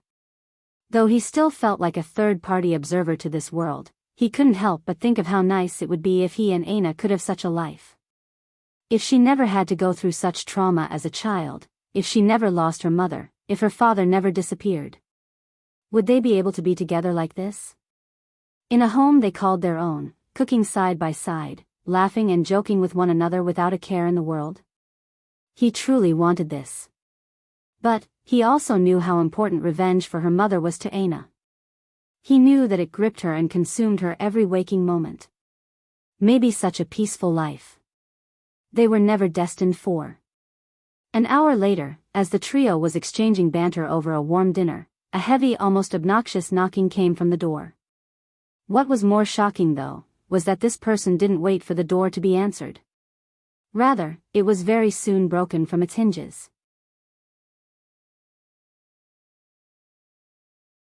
Chapter 750. Chapter 750. Yes, the house was very small to begin with. It only had a single room, a single bathroom, and the dining room, living space, and kitchen could all be considered to be one cobbled-together homogeneous zone. This was all to say that the trio had a very clear line of sight to the door. And it was even more to say that it wouldn't have taken any of them more than 5 seconds to reach and open it. Could there really be anything so important that it couldn't wait 5 seconds? Lionel frowned. The moment the door crashed down, a large figure stomped in. No, maybe it was more accurate to say that this person looked quite large because of the heavy and somewhat flowery armor they wore. Though, their massive belly wasn't helping. Lionel had seen his fair share of warriors to this point, and there were some who could have large bellies and still be explosive athletes and powerful soldiers. Lionel's own teammates were among them. His offensive linemen were essentially his bodyguards, and in terms of strength, at least before the metamorphosis, Lionel couldn't match up to a half of them. However, Lionel could immediately tell that this person was most definitely not a warrior of any kind. The armor they wore seemed to be lined with force arts that gave his frail body the capability to move around and even exhibit the strength he just had to break down the door. This alone made it impressive. But this alone didn't make this person worthy of fear. And yet, the instant this individual appeared, Roland and Elise shot up from their seats, saluting seriously. Even after several moments, they didn't dare to raise their heads. The fat, armored maid scanned the small home with a clear disdain painting across the narrowed slits of his eyes. From the beginning, he didn't even care to check that everyone was showing him his due respect. After all, he already expected it. Was there even a need to question? His lordship Helles has demanded the presence of the general. He questions why it is that an hour has passed since your return, yet there has still been no formal report sent to his lordship's manor. It was only after speaking out words that seemed squeezed from the mouth of a weasel that the fat, armored man turned to the dining room table. At first, he nodded in satisfaction when he saw that Roland and Elise still had their heads lowered in a deep bow. But his face froze when he realized that Lionel was still sitting at his seat, his gaze scanning him up and down as though observing something inconsequential. At that moment, Lionel stood. "It seems that I will have to come back a later time. Thank you for your hospitality." The fat, armored man trembled with rage. But, when Lionel took a step toward him, he suddenly felt like a towering giant. Roland's expression changed. Though his head was still lowered, he had known Lionel all his life. That tone of his voice made it obvious that he was angry. He wouldn't go and do something foolish. Right? Roland's expression changed. He wanted to call out, but if he did so, he might turn whatever wrath would be aimed toward Lionel, toward him and his wife as well. Roland hesitated. However, in the end, he gritted his teeth. Raising his head before he received an okay from the fat, armored man, he stepped forward and grabbed Lionel's arm seriously. Lionel was stunned. When he looked back and into Roland's eyes, he couldn't help but shiver. That look. He hadn't seen it in a long time. It was different from the reliance and trust Lionel had experienced that day after he saved the freshman. No, it was a look of willingness to walk through the fires of hell together, a look Lionel had only seen from the few brothers he trusted the most in this life. Don't. Roland said firmly. Lionel stayed silent for a long while. It was at the moment Roland thought that he had gotten through to him that Lionel suddenly lashed out, punching Roland squarely in the jaw and sending him sprawling to the floor. Elise's small shriek sounded as she watched her husband tumble to the ground. Lionel fixed his sleeve as though washing Roland's dirty hands away and walked up to the fat, armored brute. Hurry up. Lionel barked. You. Before the fat man could say anything more, Lionel was already standing less than a step from him. It felt at that moment that thought Lionel was only a head taller, he might as well have been 10. It was like a mountain was weighing down on him from above. Fearing for his life, the fat man could only turn back, a sinister light flashing in his eyes. It was almost as though he could already see the image of Lionel's demise. It wasn't long before the small home fell into an eerie quiet. Elise scrambled to her husband's side, tears falling uncontrollably down her delicate cheeks. Why did he do this? Elise entered a state of half-hysteria. The mixture of fear and seeing her love hurt like this left her not knowing how to react or feel. Elise was quite a naive and pure young woman. She didn't seem to understand the danger of war, or she at least chose to be relentlessly optimistic about it. Why else would she be waiting with dinner prepared for Roland while practically everyone else felt that the town was finished? Yet, because Roland told her his best friend, the general, would most definitely succeed, she believed his word and even began to almost deify Lionel as well. But now, Roland sighed deeply, wiping the blood from his lip. Don't blame him. He did this for our sake. A flash of determination lit Roland's gaze. He reached out and grabbed his wife's hand. Elise. Are you willing to be with me in life and in death? Elise froze when she heard these words, but soon her tears came spilling forward even faster than before. She buried herself in her husband's arms, but her words were surprisingly clear and firm. Yes.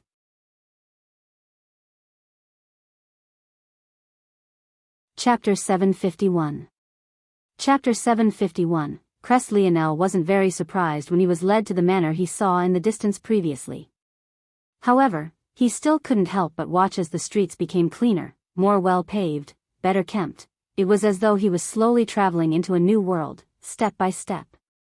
The houses grew larger, more elaborate. Guards began to show their presence more and more often. The number of luxuries seemed to skyrocket with every street he passed by.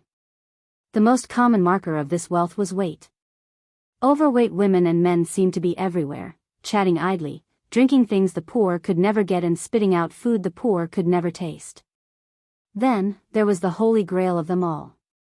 The manor was 4 stories tall and just its front face was 50 meters long from end to end.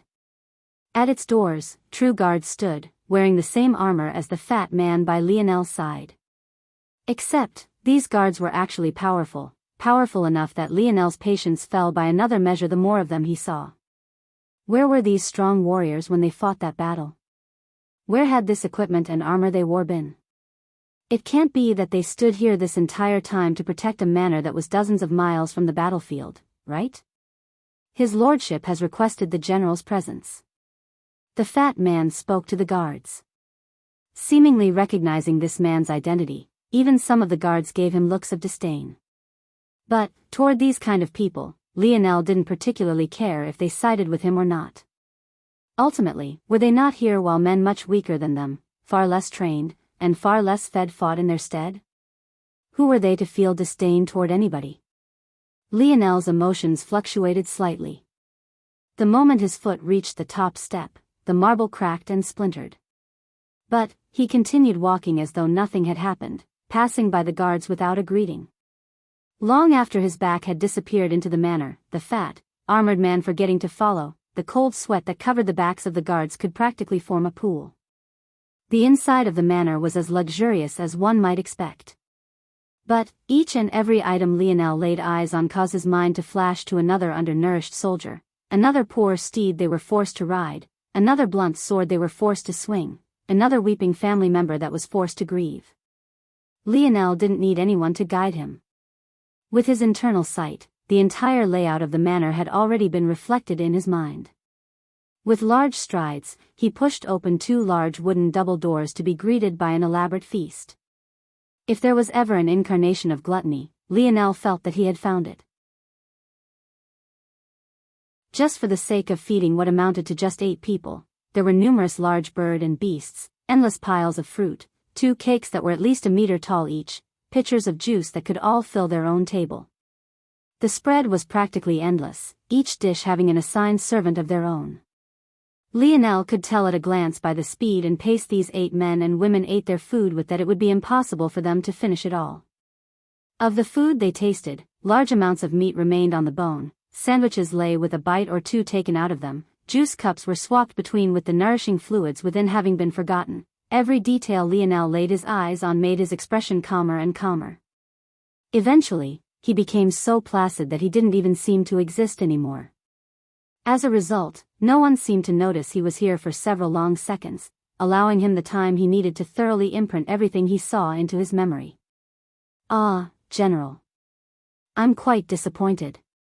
One of the 8 men began to speak, a half-finished chicken leg still being worked on by him. "Though you won this battle, I am not a very patient man. Not only was there no report of spoils given to me, my own general didn't appear and made me wait over an hour before I was forced to send an attendee to retrieve him. What do you think a lord like me is to do with such disobedient subordinates?" Lionel didn't respond as he stood at the doorway. "HM?" The lord looked up from his food to see Lionel wasn't even looking at him.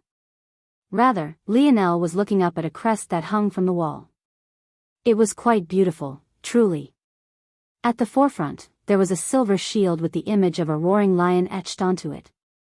To its back, there were 2 spears crossed, exuding a valiant aura of dominance. Across the bottom, a fluttering ribbon of words written in an odd, ancient language with rune-like lettering could be found. Yet, Lionel somehow understood what it said perfectly. The valiance of a warrior. The heart of a protector. The words seemed to resonate with Lionel. But he only felt more and more disgusted when he realized it was painted onto the wall of a person who couldn't understand its meaning. Or maybe he did understand it. And simply didn't care. "Boy! Did you not hear the words of his lordship? Have you nothing to?" The shrill voice of an obese woman was cut short by Lionel's spear in her throat. The sound of a struggling gurgle brought the place to a halting silence before the screams of the attendees suddenly sounded through the hall. The guards manning the walls suddenly sprung into action, leaping for Lionel. But they were dispatched with just as much ease, the last gaze they had of the world being those sharp, cold eyes. Lionel killed the gluttons one by one. In what felt like just a few seconds, he stood before the Lord. Grabbing his fat neck, Lionel raised him up from his seat. Foul smells began to waft off of the Lord.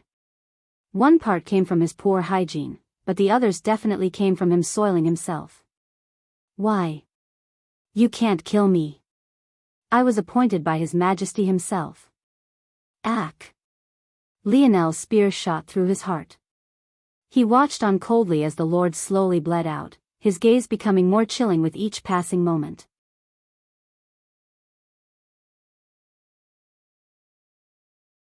Chapter 752. Chapter 752, Silence. Lionel watched as the corpses fell before him. The screams of the attendees and the subsequent commotion of the manor all shook the city, yet he didn't seem to be able to hear anything. He stared at Lord Heli's body as it slowly bled out before him. Even now, the man struggled to gasp and gurgle, his gradually dimming eyes still filled with shock. Even as he died, he couldn't fathom the idea of someone killing him. He couldn't wrap his head around how someone beneath him, someone he had appointed, no less, could possibly treat him in this way. When Helis took his last, struggling breath, Lionel turned and walked out of the dining room, his gaze still suffused with coldness. Walking down the hallways, there were some guards who simply charged by him despite the fact he still wielded a bloody spear. Maybe in their minds, they still couldn't wrap their heads around the idea of someone attacking their lord either. So, when they heard such commotion and alarm, their first reaction was to understand the situation before taking action. As for the few guards with sense enough to realize that these matters were definitely related to Lionel, they received a whipping spear to the side of their heads, causing their brains to rattle within their skulls. The commotion of the city continued to grow. However, it soon became obvious to Lionel that not all of it was caused by himself. There was most definitely something else going on. But, even Lionel was shocked when he stepped out of the manor doors to find the source. At that moment, Lionel stood at the top of the manor's marbled steps, his position unwittingly being right above the cracks his own feet had caused earlier. Down below, there was an accumulating surge. One would have thought that this was the result the movements of the Majesty Helis mentioned before his death. But, Lionel knew that such a thing was far too quick. He had no idea who this Majesty was, but what he did know was that they couldn't possibly be so close by and things couldn't possibly be so coincidental.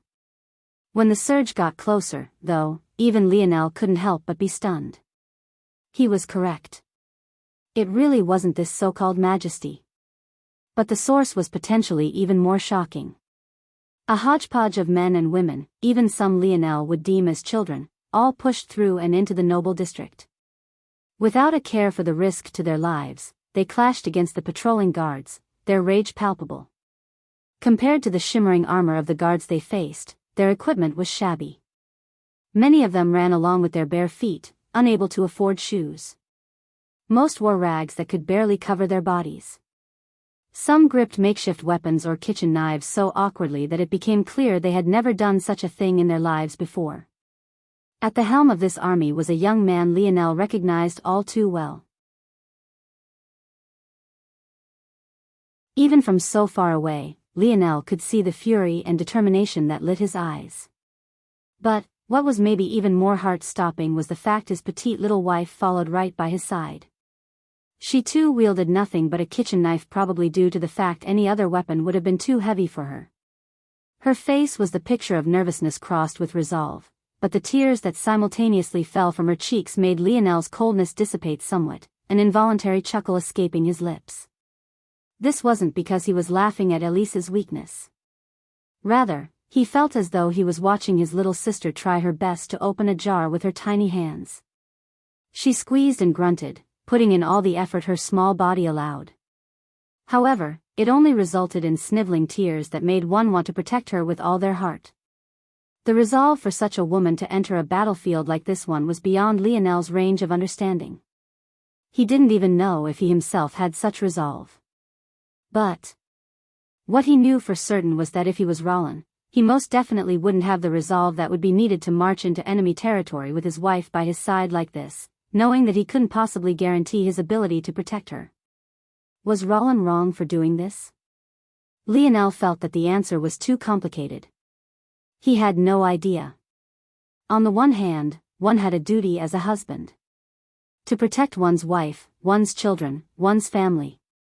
In a lot of ways, keeping them out of danger in the first place was part of this responsibility.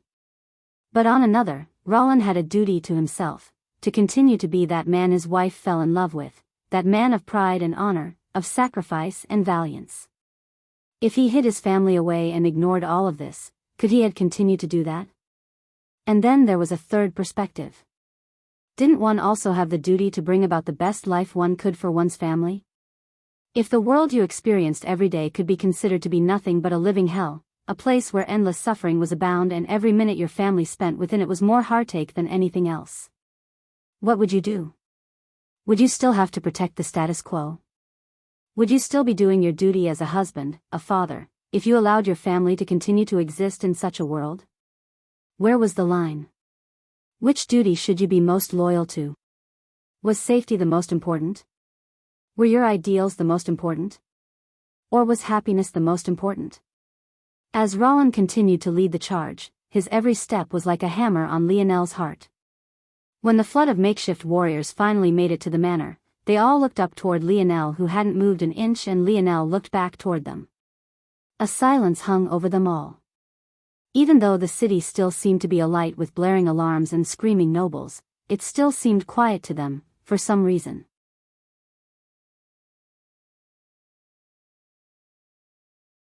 Chapter 753.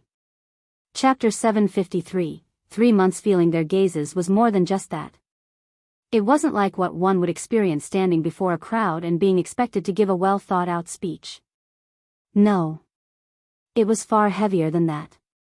As though the burden of their hopes and dreams had suddenly been settled onto his shoulders, as though he was their light-bearer, as though he was their only hope. It was a different kind of weight, one that would definitely crush the heart and soul of any man unworthy of it all. Roland stood down below, holding on to the small, trembling hand of his wife. His blue eyes seemed to pierce through the space between them, landing on Lionel with a burning light, an endless fervor. He looked from Lionel's face to the bloodied, 4-meter-long spear in his hand. The crimson liquid dripped slowly from its tip, rebounding off of the marbled steps. The sound, slow and rhythmic, beat along with their hearts. "This is your choice?" Lionel asked. In return, silence was all he received. "All right, then." The crowd of commoners erupted, their roars and cheers surging through the small town like a torrential wave. For the first time, the nobles began to feel some fear of their own, none of them daring to so much as peek out from their windows. Over a month later, in a distant city that dwarfed the small town in size and stature, a man with a graying beard sat upon a throne, listening to a report expressionlessly.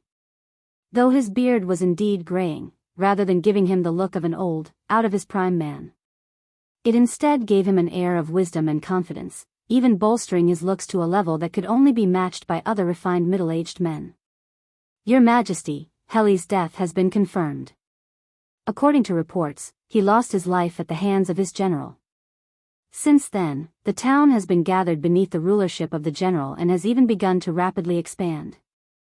Rather than continuing to defend the border as they're meant to, they've turned their weapons toward the capital and have been steadily eating away at our territory. At this point, 7 towns and 2 cities have already fallen." The king listened to this matter without much of a change in expression. However, the court ministers around him already began to bluster and rage before he, himself, got the chance to say anything. Bang! A man with a round belly smashed his fists down on an expensive wood railing. However, considering his stature and power, Lionel wouldn't conclude that he was useless in combat like he had for the other nobles. In fact, this man was definitely quite dangerous, carrying with him strength that could rock the earth. So much noble blood is on his hands. This scourge must be eradicated. Then why don't you go lead an army to stop him? Let him see what the esteemed Michael the Round can do. Michael shot a look of fury over. His title was Michael the Sturdy, not Round. It was clear that someone was trying to humiliate him. When he looked over and saw who it was, his fury only compounded. "You sure have a lot to say, Norman the Cuckold. How about you come over here and do it to my face?" Norman was of much smaller stature than Michael. Despite the fact he was in the king's presence, he had reclined back in his chair, his feet laying up on a similar wooden railing to the one Michael slammed. The only difference was that the two were on completely opposite sides of the royal court. Norman had long, flowing blonde hair and shimmering green eyes. Everything from the shape of his jaw to the outline of his nose could be considered to be at the peak of perfection. He was truly a handsome man amongst handsome men.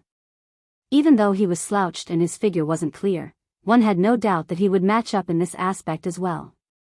Despite being insulted even more blatantly than Michael had been, Norman didn't react in nearly as enraged a fashion. In fact, he laughed as though the insult wasn't about him at all. Those who knew the story behind this could only show a range of reactions. Some shook their heads, some ignored the situation entirely, but the majority snickered. It was clear that amongst nobles, Norman wasn't well liked at all. And his next words proved exactly why that was. Yes, my wife-to-be was indeed snatched away by His Majesty at the behest of his favorite son. What can I say? I simply did my duty. It's very amusing, even I laugh, I don't mind if you do. But, you know what I find even funnier? If any one of those nobles you're crying and moping about right now were here, would you even let them lick the dirt off the sole of your boots? Do you even really care about them?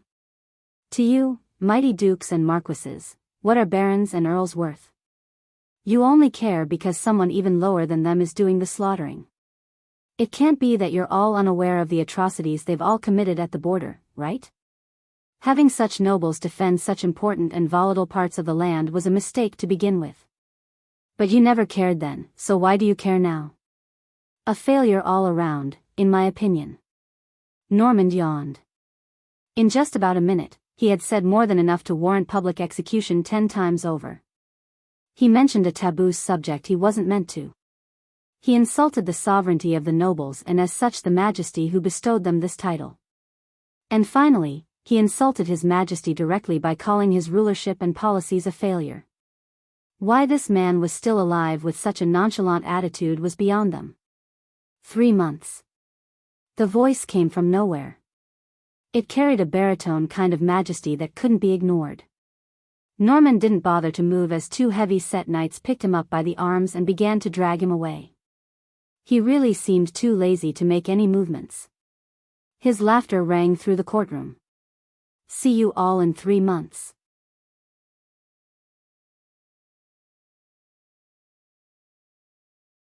Chapter 754. Chapter 754, Alexander the Apex. A silence fell over the courtroom. No one dared to breathe a word. Even Michael, who should have been gloating, didn't dare to say a thing. In fact, he took a seat, regaining his silence as though nothing had happened. Their king, Alexander the Apex, was a man they all feared from the deepest recesses of their heart. When he spoke, the world listened. When he commanded, the world moved. However, sometimes, his inaction was the scariest of all. It had already been 12 years since Norman's fiancée was snatched from him. In these 12 years, Norman had probably only meant maybe a few weeks of them free, if that. In that time, he had never been allowed to die, forced to watch as the love of his life became a tool for another man, and a weapon for a king to exercise his authority.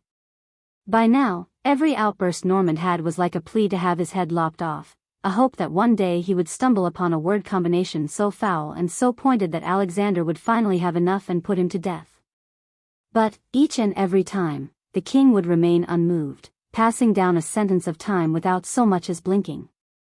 Then, he would continue about his duties as though absolutely nothing had happened, yet not a single person dared to say a word.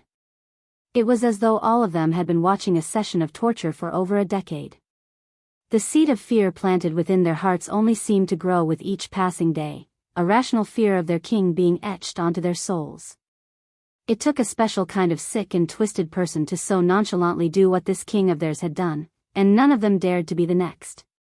On a whim, their king had destroyed maybe the greatest talent their kingdom had ever seen in Normand, just for the sake of proving a point and asserting his dominance. Then, still not satisfied, he continued to torture this young man who had done absolutely nothing wrong simply so that they would never forget just what he was capable of. This sort of man. You shouldn't ever get on his bad side. Michael. Why yes. Your Majesty. Michael rocketed up to his feet, his belly seemingly made of steel as it didn't bounce even a single time.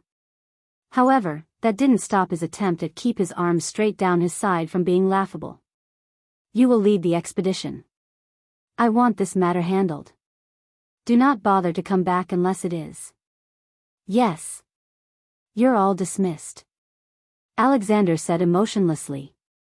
The king stood and left the courtroom, leaving Michael sweating buckets. The truth was that Michael didn't want this assignment. He had stood out for some brownie points, to get some nobles on his side. However, the rumors of the rebel army were too striking to ignore. Of course, it wasn't that he feared Lionel. This was far from the truth.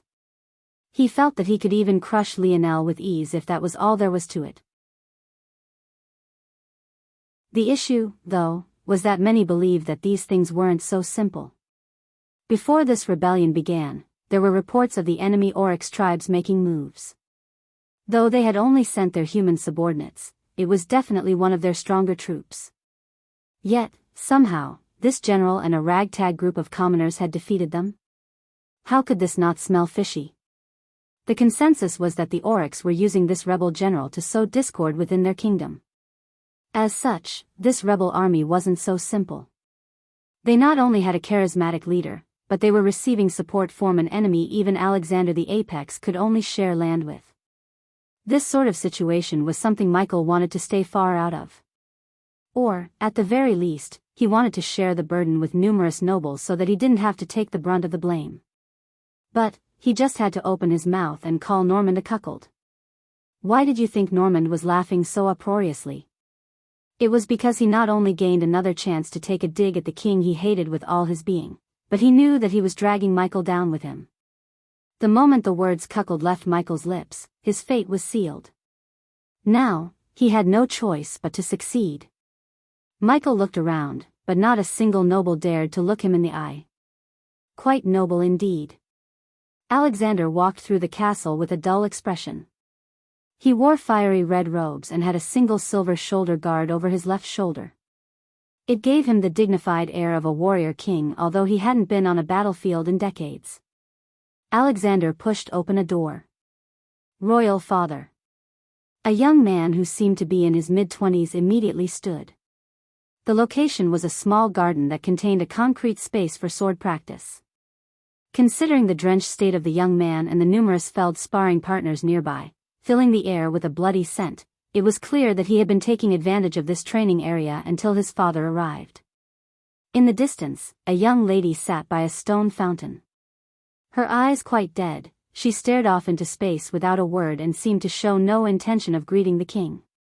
Come with me. Bring the girl. Alexander said expressionlessly. Yes. The prince, Rowland, didn't hesitate to follow his father's order. Alexander's steps were already far away by the time the words drifted to his ears, but he didn't dally. Without much care or affection, Rowland grabbed the girl's tender arm and pulled her up, dragging her along with him. Seeing that she didn't seem to want to move, he threw her over his shoulder, uncaring that the location he had grabbed her arm at had already begun to bruise. Not long later, Rowland found his father's back waiting by a set of stairs that headed underground. Seeing Rowland's arrival, Alexander began to descend.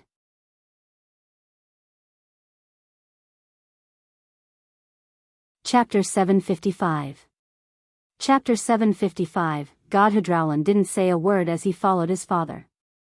Even though he had been to this garden almost every day of his life without ever seeing this staircase, he still didn't say anything. He knew his father well. Even as his son, he didn't dare to take a single step out of line. His father spoke when, and only when, he wanted to. No question, no words, no insult, could ever budge him from his own pace of doing things. However, the more Rowland saw, the more he found it difficult not to say a word. The underground space was impossibly vast. At first, Rowland thought that it must span at least the whole garden. Then he became certain that it spanned at least the whole castle. But, by the end, he wasn't even certain if even the entire royal city was as large as it. There was nothing but a large gray expanse held up by pillars that must have been at least 100 meters tall and 10 meters thick. Just standing by one of them could make one feel like an ant without goal or purpose. And, just walking within such a large space made one feel as though you would never reach your destination. Yet, though it took several hours, they eventually did. From start to finish, as though to allow his son to soak everything in, Alexander never increased his pace. He took one step after another, his feet perfectly spaced and the cadence of the toe of his shoes resonating in perfect, controlled harmony. It was then they reached those doors, those very doors that Rowland would never forget so long as he lived. Compared to the pillars, they weren't very tall, just 10 meters or so. Yet, their presence was so much larger that Rowland felt as though he was being suffocated. The doors were the only color in this large expanse of gray. They were cast in a heavy, solid bronze. Even without trying to open them personally, Rowland felt that he would never have the strength needed to open them alone. On its face, ancient runes were drawn across it. The more one stared at it, the more it felt like one's vision was blurring. Rowland lost himself in the runes, suddenly finding himself imagining the start of the world. There was nothing but endless darkness until a hand seemed to reach down from nowhere and began to form things as it pleased. Rowland couldn't even last through the formation of the first star before his brain practically combusted, his nose erupting in a rain of blood that almost made him pass out completely. The only reason he didn't was because he knew what would happen to him if he failed here. His father could always have another son, but he only had this one chance. Swaying, Rowland managed to stay on his feet, his jaw trembling as he grit his teeth. He bit down so hard that a tooth of his cracked in half, almost splintering completely through. But, it was this pain that managed to keep him awake. Without a word, nor even a faint acknowledgement, Alexander placed his palms on the doors and pushed hard. At first, all Rowland saw was a blinding light. But, what he saw next almost made him drop the girl slinked over his shoulder. His father, the man he respected most in his life, the king who seemed to hold the world in the palm of his hands, dropped to his knees and kowtowed with such fervor that the banging of his forehead against the ground made Rowland feel as though his ears were ringing. Rowland stood frozen, his gaze traveled up and into the room, only to find that within the entire expanse, there was nothing but a singular silver tablet. It sat upon a pedestal, a river of flowing energy hovering around it without a sound. There was nothing present to even acknowledge his father's kowtowing. Moments later, Alexander stood. "Give me the girl." "Ah, yes," Rowland passed the young girl over to his father. Despite the fact that both of them stepped into the room, Alexander didn't say anything about his son having to kowtow. Instead, he began to speak of things Rowland didn't know how to accept. In this world, every being is separated by their worth. Alexander placed the girl down on an altar before the silver tablet, stripping all of her clothes off. Yet, even to this point, the girl hadn't reacted with even a flinch. It was only at that moment that Rowland understood. He was the only one who was here for the first time. This world that we live in is nothing more than the fifth dimension. However, even then, most who live upon it are just of the fourth dimension because even amongst other fifth-dimensional worlds, we are weak. Alexander brought out a blade, cutting into the young girl just above where her womb would be. One would have expected crimson blood to flow out, and that it did. However, there were very clear specks of gold mixed within that caught Rowland completely off guard. These specks of gold poured down the side of her hips and between her legs, pooling around the altar. However, after reaching a certain point, even as blood continued to flow, the pooling blood didn't continue to rise. Clearly, it was being siphoned somewhere. Compared to the fifth dimension, those of the sixth dimension are gods. Compared to the sixth dimension, those of the seventh dimension are deities. Compared to the seventh dimension, those who could step into the eighth were beings beyond comprehension. At that moment, the silver tablet began to glow with a slightly crimson light that slowly grew more golden. To many, this is where the limit of the universe is. Not everything has to end in beautiful, round numbers. The world is often not perfect. After all, there is no real tangible thing as the first dimension. At the very least, it hasn't been properly observed. As for the second dimension, some say that word of mouth and stories can be placed into this category, but even then, the consensus is not there. It could be said that the first dimension to truly exist is the third and the last is the eighth. Even the strongest existences in our dimensional verse is of the eighth dimension, and all of them are recluse entities that haven't appeared in countless epochs. An awkward 5 states of beings, 5 steps to ascend to the true apex, to true godhood, but there is still one more. The true overlords of all that there is, the only existences truly worthy of being called God, the creators. Or as some would like to call them, the existences of the ninth dimension.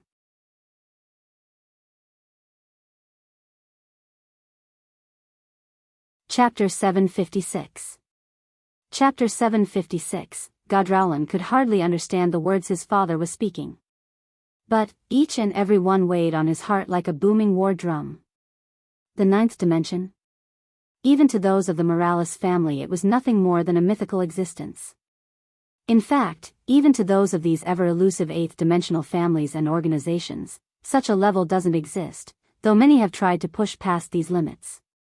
There was a reason why Earth, despite only having eighth-dimensional potential, is still seen as a hot commodity by the dimensional verse as a whole. To put these matters into perspective, as far as the dimensional verse laymen are concerned, the seventh dimension is the absolute highest. Existences like the Morales family, then, are seen as being the pinnacle. It is only organizations on the Morales family's level, at this ever-elusive seventh dimension, that understand there is at least one more step to take.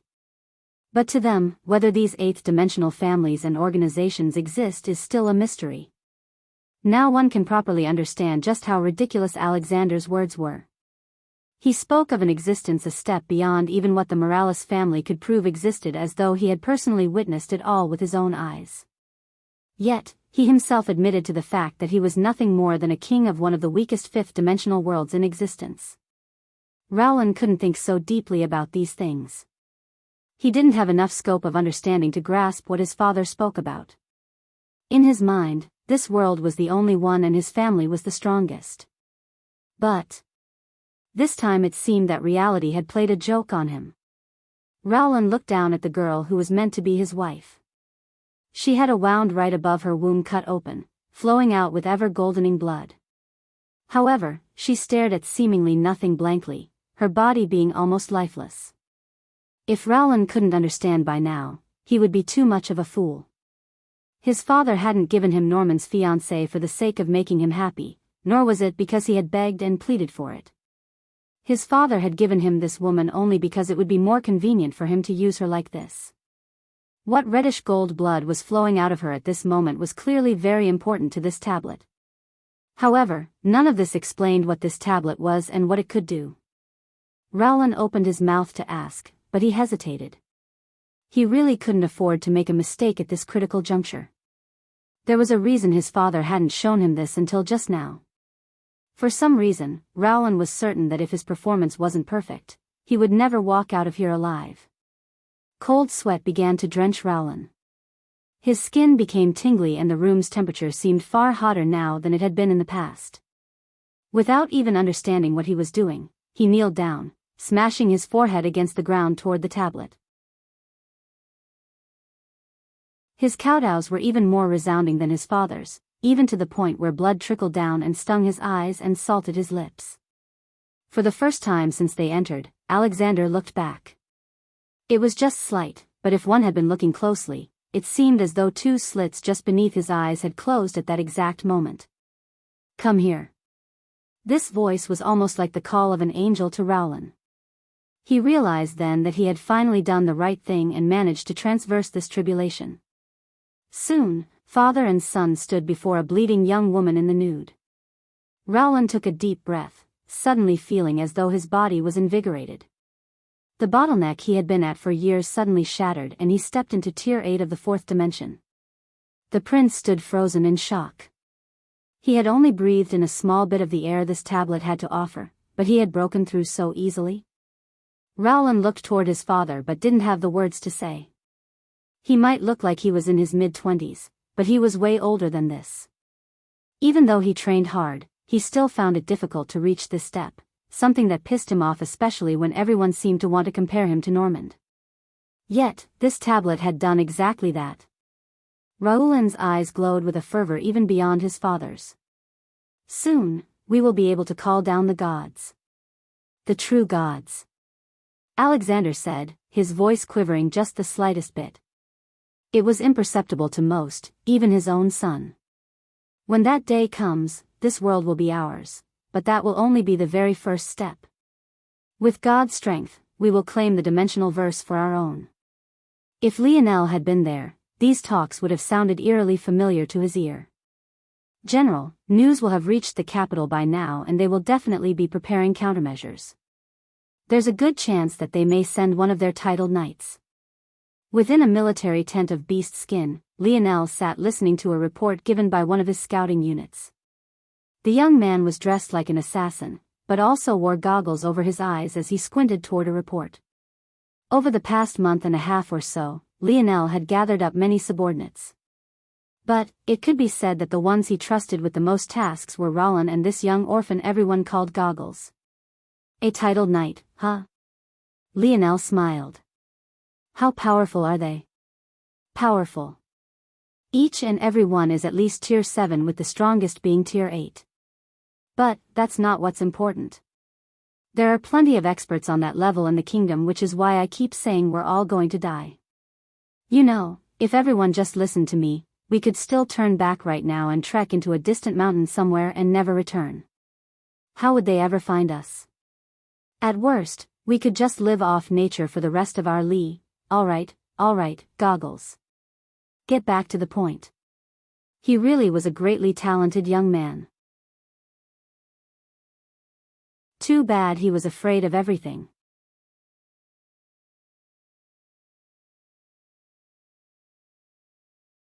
Chapter 757. Chapter 757, Goggles. After being cut off before he could go on yet another emotional tirade, Goggles could only mumble under his breath about building an HR department and how much abuse he was suffering through. Toward this, Lionel could only shake his head while the meeting tent burst into short spurts of hidden chuckles. Titled knight isn't just a randomly handed over title. In other societies, a titled knight is still beneath the lowest noble. Even a baron could easily look down at them. However, to Alexander the Apex, his titled knights represent something completely different. He's able to breathe power to their title, giving them a buff they can use in battle. In addition, beneath the flag of a titled knight, their army gains the same buff, making them extraordinarily powerful. Lionel finally perked up with interest. An ability? He asked. Yes. Alexander the Apex has the ability to breathe power to a word. Due to the fact he is a king, he can also mobilize royal force to fuel his ability and make it far stronger. As such, within the borders of the kingdom, his titled knights are even more powerful. Royal force. Lionel narrowed his eyes. This name was the one used by this world. However, Lionel had already learned about it long ago despite not having heard it referred to with this title. This so-called royal force wasn't royal at all. Or, rather, it wasn't exactly related to the kingdom. It was more likely that Alexander had spread this myth so that he could establish his sovereignty. But, the truth was that this royal force was actually world force. World force was a strength one gained access to so long as you wielded at least a quarter of a world spirit. It was similar to universal force in that it gave a strong boost to one's overall techniques, however, there were some differences. For example, world force could be used to directly strengthen one's ability. But, universal force couldn't be used so flexibly, especially when it was anchored to one's comprehension of the universal cycles. This said, world force also had its own weaknesses as well. For one, it was capped by the potential of one's world, whereas universal force's only limit was one's comprehension. And second, it became weaker the further from one's world one got. I see. Lionel nodded. Well, erase the plan. Seeing Lionel go from listening to his concerns to listing off their next plan of attack left Goggles feeling like he should find a wall to bang his head against. Was his explanation not clear enough? They should be running. Well, split the army into 4. Well, attack here in exactly 3 weeks. Lionel pointed toward a location on the map. A week later we will attack here. 2 weeks after that here. Lionel continued to point. I will personally head every battle. Don't worry about how I plan on crossing so much distance, just trust me. Once those attacks are completed, the first army will take this route, the second this, the third this. And we'll all meet with the 4th army exactly 2 weeks from now. That day will be when their titled knight falls. Alright, everyone is dismissed. Rollin, you will lead the 4th army. Concealment is your main objective until the 2nd month arrives. Goggles, stay here for a moment, I have a task for you. Goggles groaned. More danger for me, yay. How could I not be excited? Torture me more, Daddy. Clearly, I'm a masochist for staying here. Roland laughed uproariously, patting Goggles' shoulder. You'll be fine. Stay safe out there. All the military officials shuffled out. Not a single one of them seemed to even care for Lionel's plan. It was either they truly couldn't be bothered, or they had already built a trust in him that was irrefutable. Goggles. Your task is the same as always, you're the key cog here. Goggles rolled his eyes. Of course he was. You want to take advantage of their slow network to hit them from the back, right? But the only way to make sure information doesn't spread too fast is little old me? Lionel grinned. Well, isn't that so? Goggles glared at Lionel. And my reward? What do you want? Lionel laughed. I want to marry my goddess, Elise. Lionel gave Goggles' forehead a karate chop. This young man could never stop screwing around. How was he supposed to promise him Roland's wife? Fine, fine.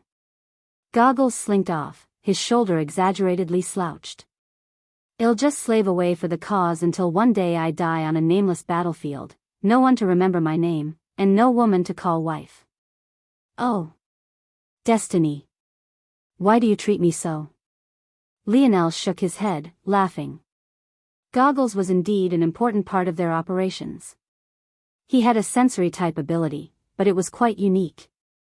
It was similar to Lionel's simulation ability, except for the fact it all occurred on its own without conscious thought. This ability allowed Goggles to not only sense a problem before it happened, but also understand exactly what sort of cause and effect would force it to occur. This thus allowed him to stop this problem before it even began. The only drawback to this ability was that Goggles needed enough foundational information. The broader his target, the more vague his understanding of cause and effect was. The more focused his target, the sharper his senses became. At this moment, Goggles only had one task: take out all the messengers of the opposing kingdom. Not only that, but he had even one extra step of specificity. He only had to focus on messengers carrying information about the movements of their armies within a very specific time frame. His job was essentially to make their information late and dated. For Goggles, this sort of focused and specific task practically made him like an oracle who could gaze into the future. When Lionel first met him, he almost mistook him for a savant. This kind of chess piece. It was the kind any king would kill to have. Yet, as cowardly as Goggles was, he had chosen to join their cause.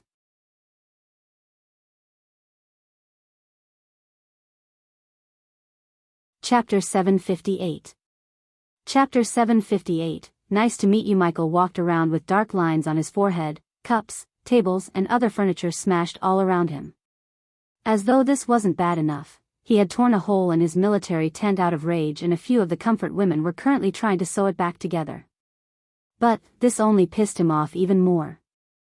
The corpse of one of these women was lying on the ground, having been killed by him in a fit of rage. But none of them dared to move her body. They could only step over her as they continued their attempt to sew the tear shut. As though by design, this of course managed to piss Michael off even more. Why wouldn't they stop sniveling and crying? It was just one dead woman, and now they suddenly couldn't take it. They were fine with servicing a dozen men during any given night, but murder was where they drew the line? Clearly, in his ridiculous tirade, Michael had completely forgotten that most of these women weren't here by choice. Fuck. Michael ripped one of the women away from the tear, ironically making it even wider as she subconsciously grabbed out. Damn it.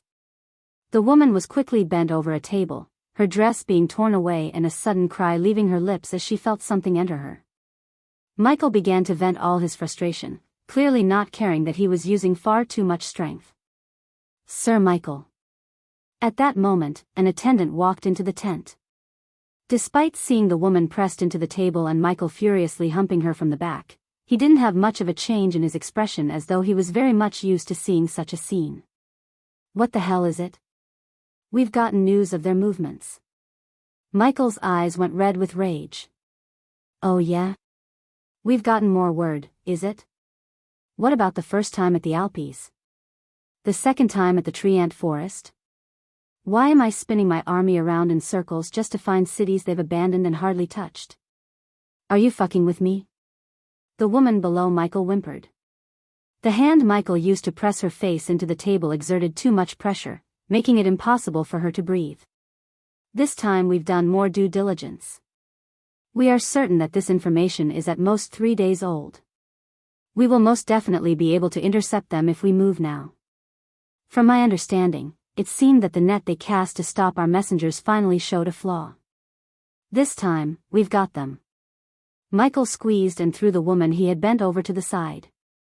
She gasped for air like a fish out of water, scrambling to return to her work mending the tense fabric. Why didn't you say that from the very beginning? Michael roared. We're moving out. Michael rode a magnificent steed. It had a muscular body that seemed pumped of steroids and flowing hair that made up its mane and covered its hooves. It almost looked like it was galloping on air with the way it moved. The army tore through the plains. I don't like this valley, circle around it. Michael roared. Even though Michael seemed hot-headed, he was still a general with decades of experience. He refused to be led by the nose. He would be cautious whenever there was an opportunity to do so. Circling around the valley would at most add half a day. Rather than harming them, this would only help. Instead of arriving in the morning, they would be arriving in the afternoon. If they managed to catch the rebel army mid-siege, this war was as good as over. However, what Michael didn't expect was to have to pull the reins of his horse, forcing himself to come to a grinding halt, barely a day later. Before them, a river that had never appeared before had suddenly appeared as though a god reached down and created it on a whim. It wasn't very wide, just 5 or so meters. It probably wasn't very deep either, maybe a meter or 2 at most. Yet, for an unprepared army like theirs, it was enough to bring them to a screeching halt. Go around? They had no idea how this river appeared here in the first place, just suddenly appearing at the end of a forest of sparse trees. Without knowing this, how could they even make such a decision? Was the only option to go across? But if they were forced to cut down some trees to build a bridge, they would add another half-day to their journey. By then, they might as well have not gotten the message on time at all. If they tried to brute force their way across, it would be too easy to get caught with their pants down. It was exactly then that Michael heard something he least wanted to hear at this moment. Charge. Michael's expression changed. His neck snapped back, suddenly realizing that an army was approaching from his back. How the hell did they get behind us? Michael froze. The valley? He had chosen to go around. But, what if there was an army hiding within the whole time, waiting for him to make exactly that decision and prepared to pounce on him? If he went into the valley, he was finished. If he went around the valley, he was finished. Cross the river. Michael roared. But, as soon as his command fell and began to be acted upon, the sound of arrows whistling through the wind came from the other side of the river. Hiding within the widely spaced trees, archers Michael hadn't even noticed before suddenly made their presence known. Fuck! Michael roared, charging his horse through the shallow waters to make it to the other side.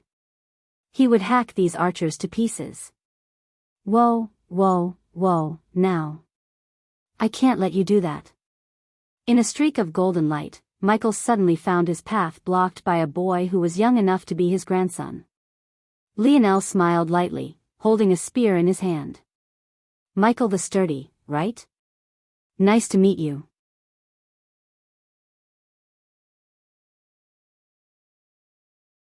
Chapter 759.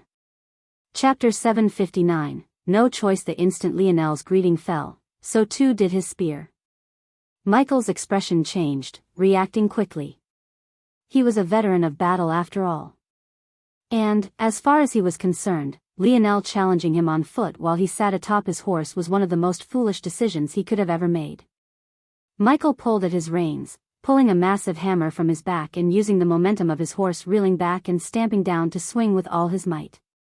But, as though he had seen through Michael's ploy from the very beginning, the trajectory of Lionel's spear had already shifted, its long, flexible body snapping in the air at a flick of his wrist and shooting through to the steed's falling throat like a meteor. With how things were now, the momentum of the horse's stomp would only help Lionel shear apart its throat. In fact, its current situation was no different to have jumped into the air for an attack despite the fact its back hooves were still on the ground. There was no way for it to change its trajectory. However, even Lionel was surprised by the result. Sturdy. As though enveloped by a holy light, man and beast accepted a pillar of blessings from above. In that instant, Lionel's spear reached the black steed's throat, prepared to shear it apart completely. But what he actually found was a sturdy steel wall. Lionel's brows shut up. With swift steps he retreated. The heavy swing of Michael's hammer left his hair whipping about, his clothes even threatening to shatter beneath the wind pressure alone. The shave had been so close that Lionel could see the hammer's body pass a mere centimeter from the tip of his nose.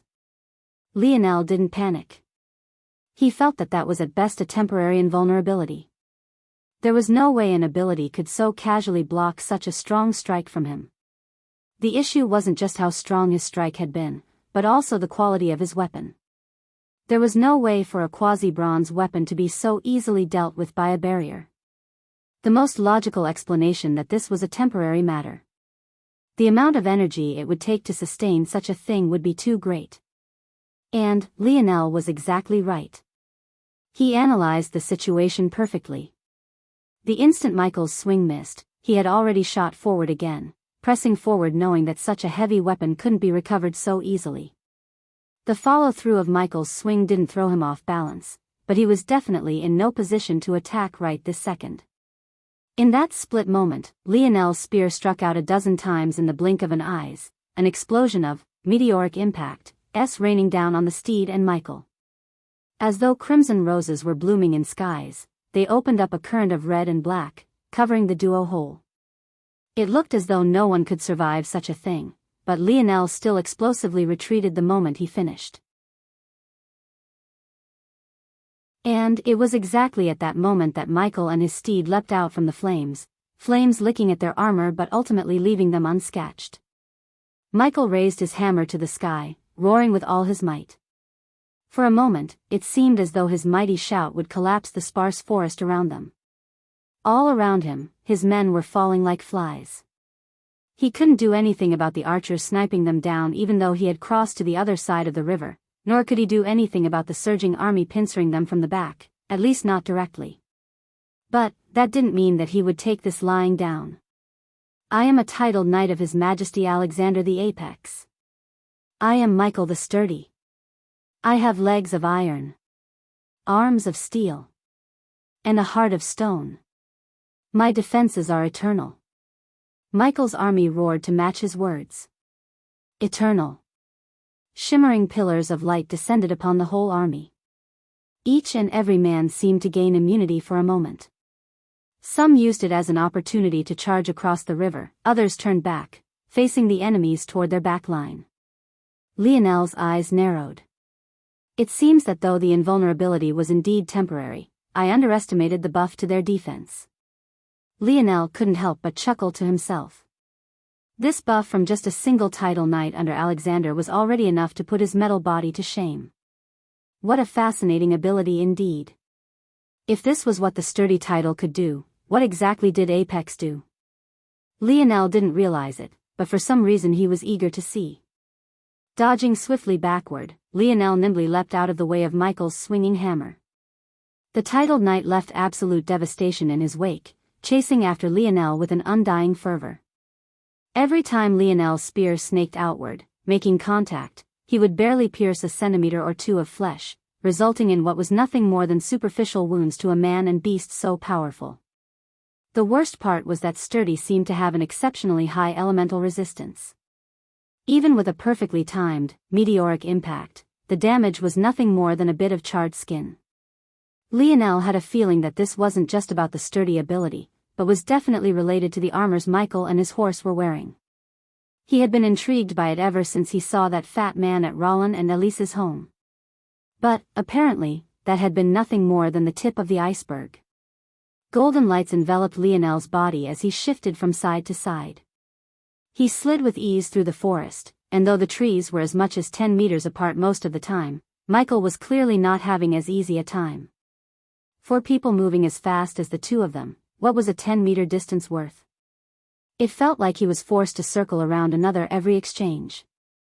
However, Lionel likewise was making no headway. And, judging by Michael's current battle style, he wasn't worried about a time limit for his ability either. I guess there's no other choice.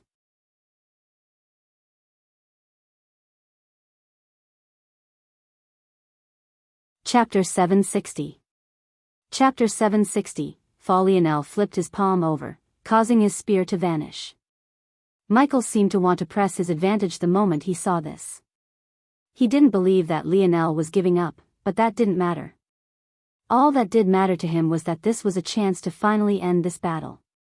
Though Lionel had seemed to survive so long because of his speed and agility, Michael could tell that another large portion of the reason was the length and reach of his spear. He had never seen such a long spear before. The crafters of their kingdom were excellent, but the logistics of forming such a long and flexible spear was a nightmare, especially if you wanted it to carry any strength. If it wasn't for his sturdy title, he felt that he would have already lost his long-time partner. However, would Michael really have the chance to press such a small advantage? Lionel's spear had hardly disappeared before another one appeared in its place. And, though this one was exactly a meter short of 4, Michael's pupils immediately constricted. It was the kind of spear that held a presence of its own, a fiery aura that seemed to want to battle against even its own owner. Just laying there in Lionel's palm, it made the energies of the world tremble, its mere existence exuding an undying superiority. Lionel twirled his spear in his hands, its double blade slicing apart trees tens of meters away with its wind pressure alone. He hardly put any effort in, yet the devastation he wrought had reached an all-new level. Let's end this. Lionel shot forward. However, Michael immediately retreated, his pupils constricted into pinholes. He didn't dare to meet that spear with his hammer. He could already see the future where a weapon that had followed him for decades would be split into two, taking his arm along with it. However, Michael's wishes didn't matter in this regard, not even in the slightest. Lionel's spinning spear came to an abrupt halt, the sound of tearing air making Michael's hair stand on end. At that moment, Lionel pierced forward. It's not enough, the range is too shallow. He won't make it. Michael remained composed, ready to look for a lane to counterattack. If he ran from this battlefield, his army would lose the buff he had given them. The instant this happened, the slaughter would ensue once more. Even though at this point the situation still wasn't in their favor, it was at least far better than the alternative. And, as long as he killed Lionel, the momentum would shift and victory would be his. Such a ragtag group of commoners, what did they know about honor? About duty? About bravery? The moment their spiritual leader collapsed, so too would they. Michael's eyes lit with fury and contempt. But, what happened next made him feel as though his whole world was flipping. The instant Lionel reached the limit of his piercing movement, completely short as Michael had expected, he suddenly burst past it.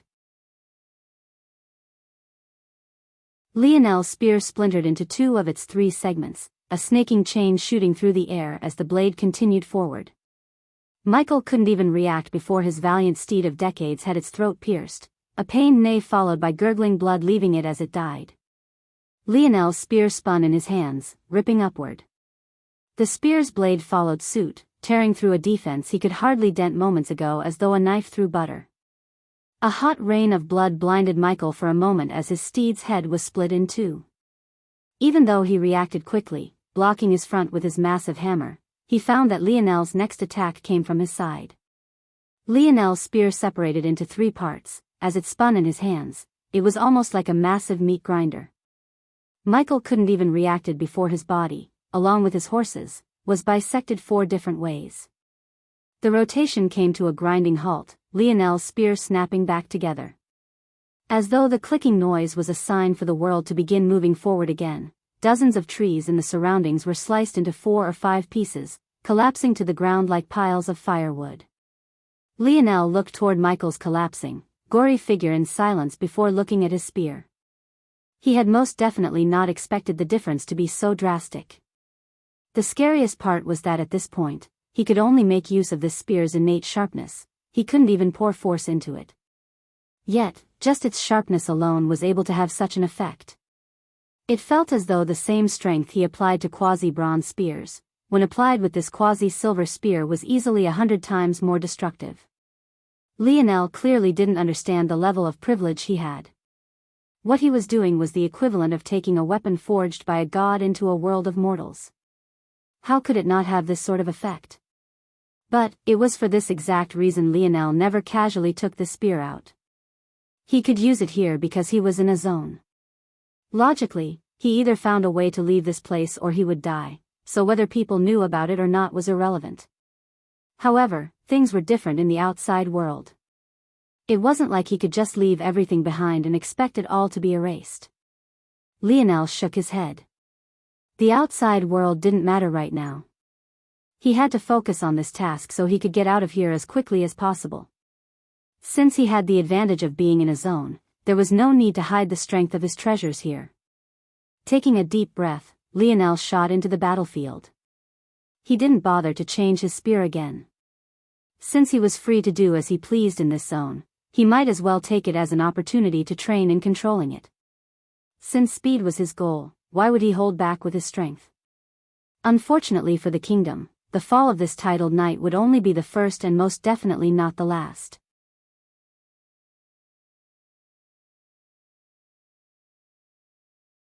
Chapter 761. Chapter 761, Visitor. The moment Michael died, the buff his warriors had gained vanished. In an instant, a battle that could have been described in terms of 60 to 40 had become 90 to 10. When Lionel joined, especially with his quasi-silver spear, the result was devastating. Not a single on the kingdom's men survived, though this wasn't out of Lionel not wanting to spare them. It was clear that this Alexander had an iron grip on his men. Though there had been plenty of those willing to join their cause in the cities they had conquered to this point, they had all been people of common birth. There were very few nobles who chose to take their side.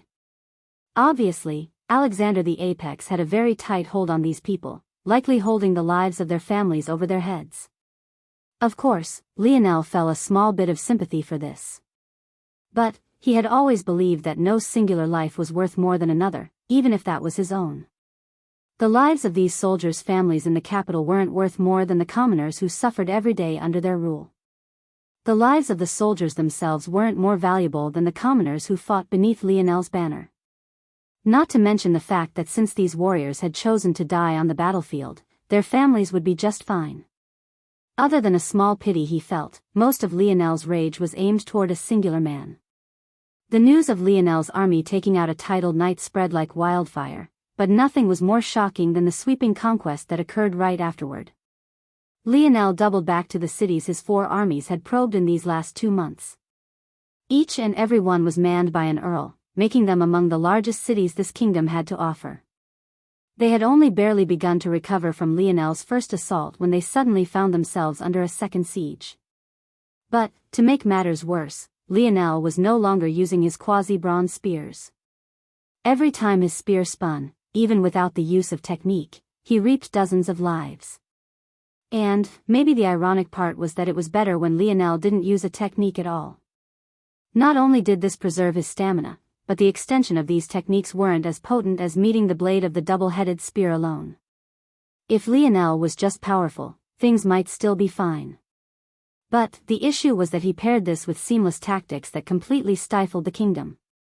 It felt that in just a year, half of their territory had fallen. Yet, they were supposedly facing a ragtag bunch of commoners. Not only did those 4 cities swiftly fall, but reports that a main water source had been diverted reached the ears of the kingdom soon afterward. Somehow, Lionel had managed to both block a main river source and divert it.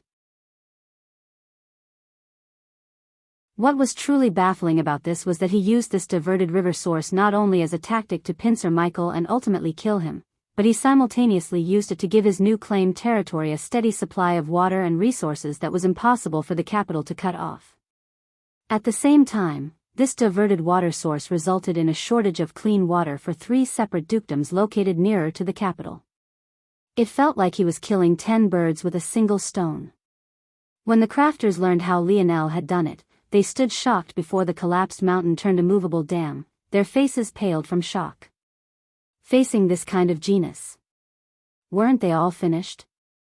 It felt like the next year was nothing but the capital receiving one slap in the face after another. For more titled knights fell, each more powerful than the last. The kingdom had lost 40% of their territory. And at the moment, they were in the process of being completely starved out, their resources systematically claimed by Lionel one after another. By the second year, the kingdom was being brought to its knees and had less than 30% of its land left, most of which was a vast expanse of natural protections keeping the capital within its turtle shell. It was then, sometime during a heavy storm of winter, that Lionel received a visitor. "You little brat." Roland kept Goggles in a firm headlock, his legs wrapped around the latter's hips for extra leverage. The rest of the military tent chugged beer, laughing heartily at the spectacle. "Damn it.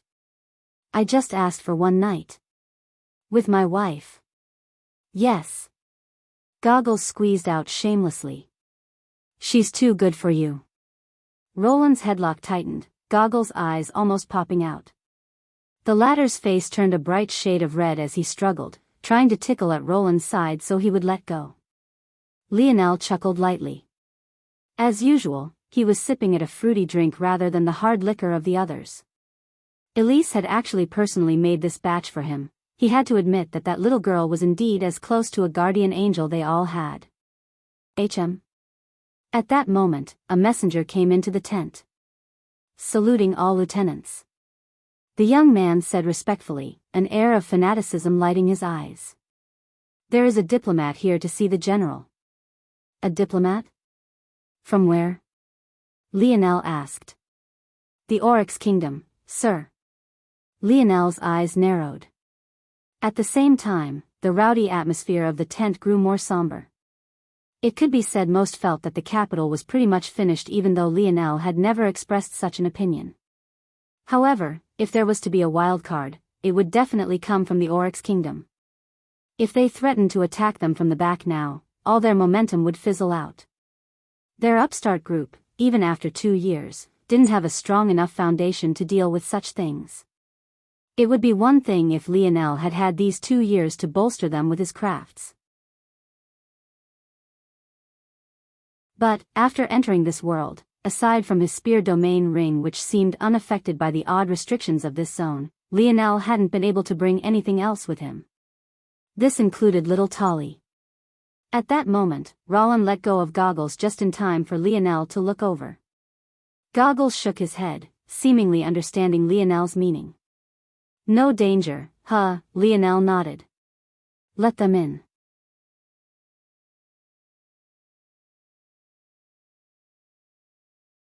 Chapter 762. Chapter 762, Cannot. The tent fell into silence as a cloaked figure walked in. Outside their expectation, they weren't hit with a wall of the foul stench one would expect from an oryx. In addition, though this figure was actually quite tall, in comparison to other oryx, they were still lacking by 2 or 3 heads. Could it be that the oryx had sent a human to negotiate for them? This was a thought that Lionel couldn't help but have. From what he knew, the Oryx Kingdom of this world did indeed have humans under their rule. In fact, during his very first battle here, it was the humans under their banner that he fought. However, he found it hard to believe that for their first contact, the Oryx would send a human to represent them. Though Lionel had grown up in a world where most problems of race had been laid to rest, he had quickly realized that such problems were dotted all over the dimensional verse. It was just that instead of harping on skin color, it was a matter of human versus creatures he had only ever seen from fantasy novels. Of course, humans would always be humans.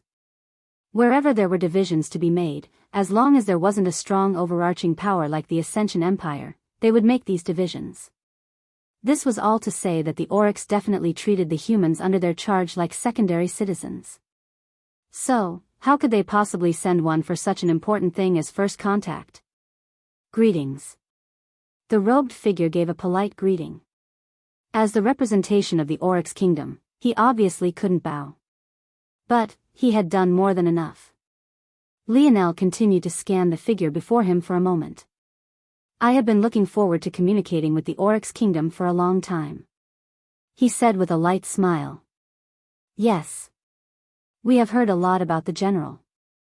After hearing so much, our king couldn't help but be intrigued himself. It is an honor to meet the man who has brought the human kingdom to its knees. Lionel and the figure exchanged some pleasantries before the latter was invited to sit. Lionel didn't really care much for etiquette. As far as he was concerned, he wasn't really a king to begin with. He didn't mind sharing a table with an envoy. So, to what do we owe this pleasure? Lionel finally asked. The envoy, hidden beneath his black robes, took a moment before speaking. I am sure that you understand the sort of precarious position your rebel army is in, correct? The atmosphere immediately took a turn for the worst. Never mind the fact that even the usually cheery Roland was frowning. Even Goggles, who would usually want nothing to do with this dangerous stuff, was practically staring daggers at the envoy. However, Lionel continued to smile. We would only be in a precarious position if the Oryx kingdom chose to attack, don't you think? The envoy's gaze seemed to look toward Lionel, his eyes like two dull balls of light hovering in the shadows of his hoodie.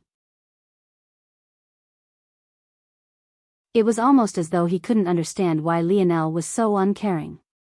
He had known that his words would be contentious and even seen as a veiled threat. In this era, though there are unspoken rules about preserving the lives of envoys like him, who could do anything if a king lost their temper. So, this envoy was probably even ready to lose his life today. But, what he hadn't expected was for Lionel to reply to his threat with a smile. Please don't misunderstand. The envoy replied. This isn't a matter of choice, it would be one of necessity. The human kingdom isn't as simple as you think it is. We Oryx are superior in every way. Whether it be resources, strength of army, numbers, territory, politics, culture. You all have seen the corruption at the borders of your human kingdom yourselves. Eating at the borders, at the very least, should be very easy for us. Yet, we only ever send our lesser warriors into skirmishes and never lead full assaults. There is a reason for this. Lionel's expression finally showed a slight shift. However, even then, it was just a slight raise of his brows. So tell me, then. Lionel began. What would you like us to do? The envoy took a deep breath. We of the Oryx Kingdom hope that your rebel army will retreat from this endeavor.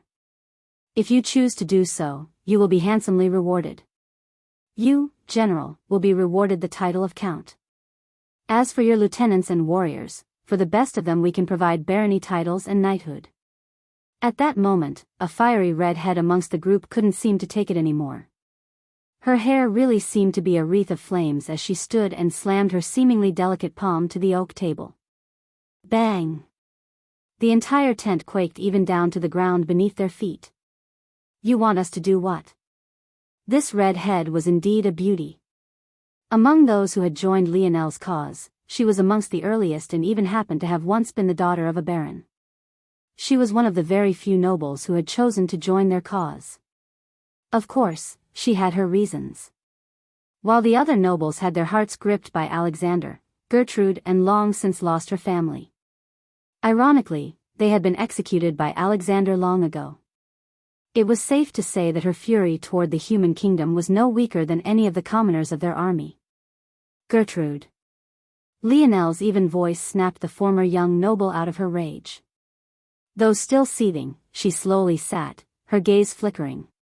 Lionel looked toward the envoy. And what do you plan to do with all the people we've taken to protecting? The weak?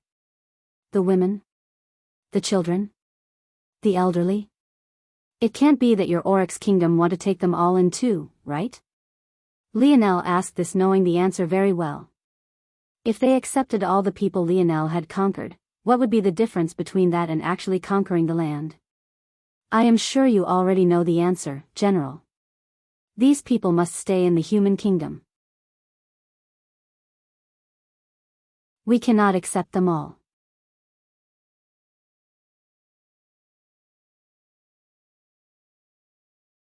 Chapter 763.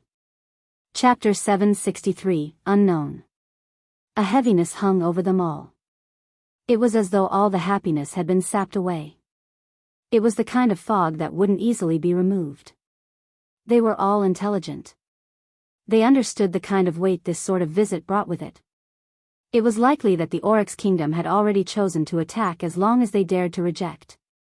As for why they feared the human kingdom so much, who knew? It was unlikely that this envoy would have a reason for this. And, even if they did, it was even more unlikely that he would tell. When the standing between two parties was so far apart, an equal exchange of information was impossible. Though this seemed to be a peaceful talk, it was ultimately an ultimatum. They would either do as they were asked and receive their rewards as good dogs, or they would face the consequences. I see. Lionel finally broke the silence, slowly rising to his feet. So, the Oryx Kingdom would like the pain and suffering of our people to be the buffer between you and this future you fear so much. A noble cause, indeed. Lionel's voice no longer carried the smiling tone it had had since the beginning.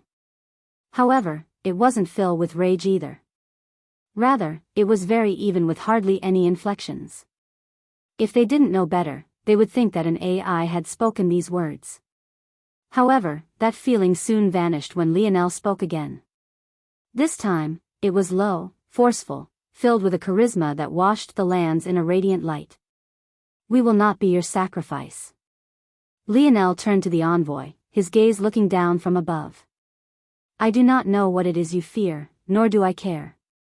What I do know is that in my eyes, you aren't much different from the human kingdom. If you would like to attack, come. Lionel's voice seemed to carry the weight of the air with it, causing a sudden stillness to be swiftly followed by a surge. Even the heavy flaps of the tent couldn't help but kick up, whipping about beneath the forcefulness. We will show you the might that brought the kingdom you fear so much to its knees. Silence fell, however the heat seemed to rise. A fire lit themselves in the gaze of the lieutenants. The pressure the envoy faced multiplied several-fold. The fact he could remain seated in his position at all was impressive. After a long while, the envoy lowered his head. I understand. It seems that I have overstayed my welcome. I wish you the best. With these words, the envoy bowed. Escort our guest out. Lionel said faintly. With those words spoken, two lieutenants rose, doing exactly that. Lionel suddenly chuckled. What are you all so down for? Is there a need to worry with me here? Lionel's grin seemed to light up the room. Goggles snorted. You were going to get me killed one day, anyway. This way, it'll just be a lot sooner. Those words immediately got Goggles a slap to the back of the head. Hey! Hey! Paws off. With that kind of attitude, it's no wonder you still don't have a wife, Goggles. Gertrude smiled, seemingly enjoying Roland's slap to Goggles very much. I don't have a wife because my dream woman was stolen from me. Goggles protested, rubbing the back of his head. This, rightfully, earned him another headlock from Roland. Laughter returned to the room as Goggles struggled. The clanging of drinks and the swinging of beer began once more. But, it was clear that there was still a slight fog hanging over them all. They chugged their alcohol just a bit more enthusiastically, spoke just a little less confident ally, laughed just a little less heartily. The night waned and eventually everyone began to stumble back to their own homes. The only ones who remained were the poor single folk with no families to go back to.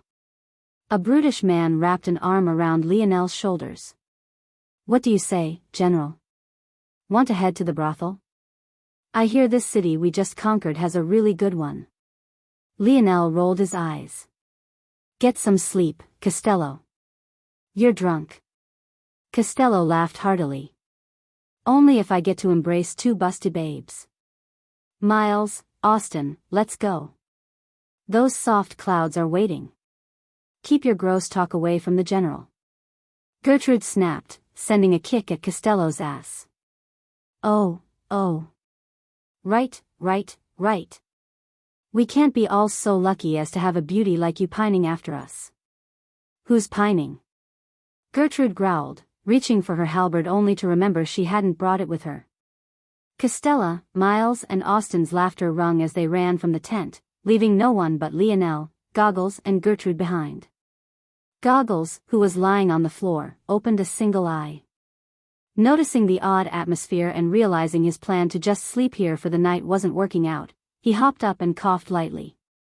You two mingle. My wife. I mean my daughter. I mean my. Forget it, I'm going to the brothel too. Don't you dare tell my goddess about this. Goggles scurried away under Gertrude's deathly glare and flushed expression. At the moment, Gertrude's countenance might have been as red as her flowing hair, but it only made her more beautiful. The way her leather armor clung tightly to her curves, outlining her bust and hips to an almost intoxicating degree. The way the slight bit of her lower lip almost drew blood from their plumpness. The way her emerald eyes sparkled even beneath the dim light, she looked like a woman ready to finally bloom. However, just as quickly as she was prepared to bud, she wilted even faster. Lionel rose with a smile. Have a nice night, Gertrude. Get home safely, I have something to handle. Before Gertrude could say anything, Lionel had already vanished, leaving her looking down at her own chest wondering if she wasn't big enough to be considered a soft cloud. She had half a mind to go and measure herself against those prostitutes. But, her logic slapped her back to reality. She sighed, a sad smile on her face. In the depths of the night, a robed figure rode its steed like a shadow, reaching a speed that seemed beyond what a normal horse should be capable of even within the fourth dimension. Suddenly, that horse came to a grinding halt as the figure pulled on its reins. It can't be that the mighty general wants to kill me just for passing on some words. Lionel stood before the horse in silence, his gaze even, his breathing unhurried, and his purpose, unknown.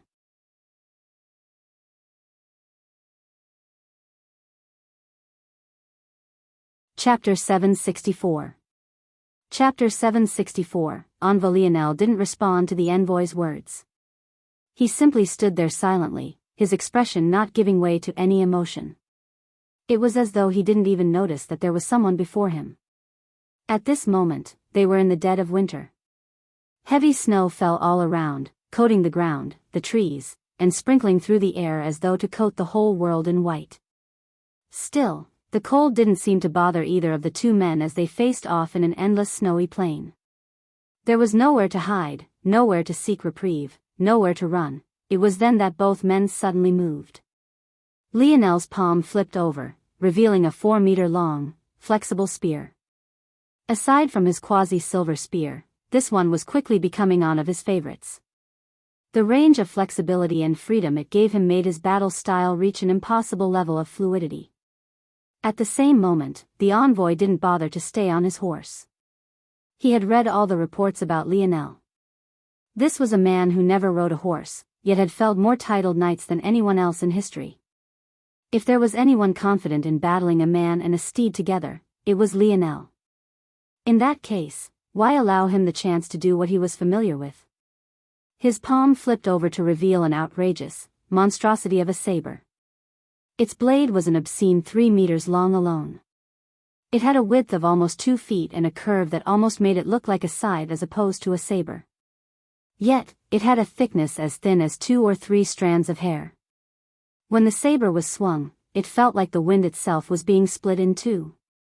If swung at the perfect angle, the blade was so thin that it was almost impossible to spot. And, whether by coincidence or not, this envoy seemed capable of finding this perfect angle with ease. A streak of gold and one of black tore through the snowy plain, their clash causing a whirlwind of violent explosions to swirl around them. Despite the size of their weapons, the two men seemed to exchange hundreds of blows in a single breath. And, as though that wasn't enough, their speed only seemed to get faster and faster. Gold lights enveloped Lionel's body, massive white gold wings spanning 10 meters to his left and right blooming from his back.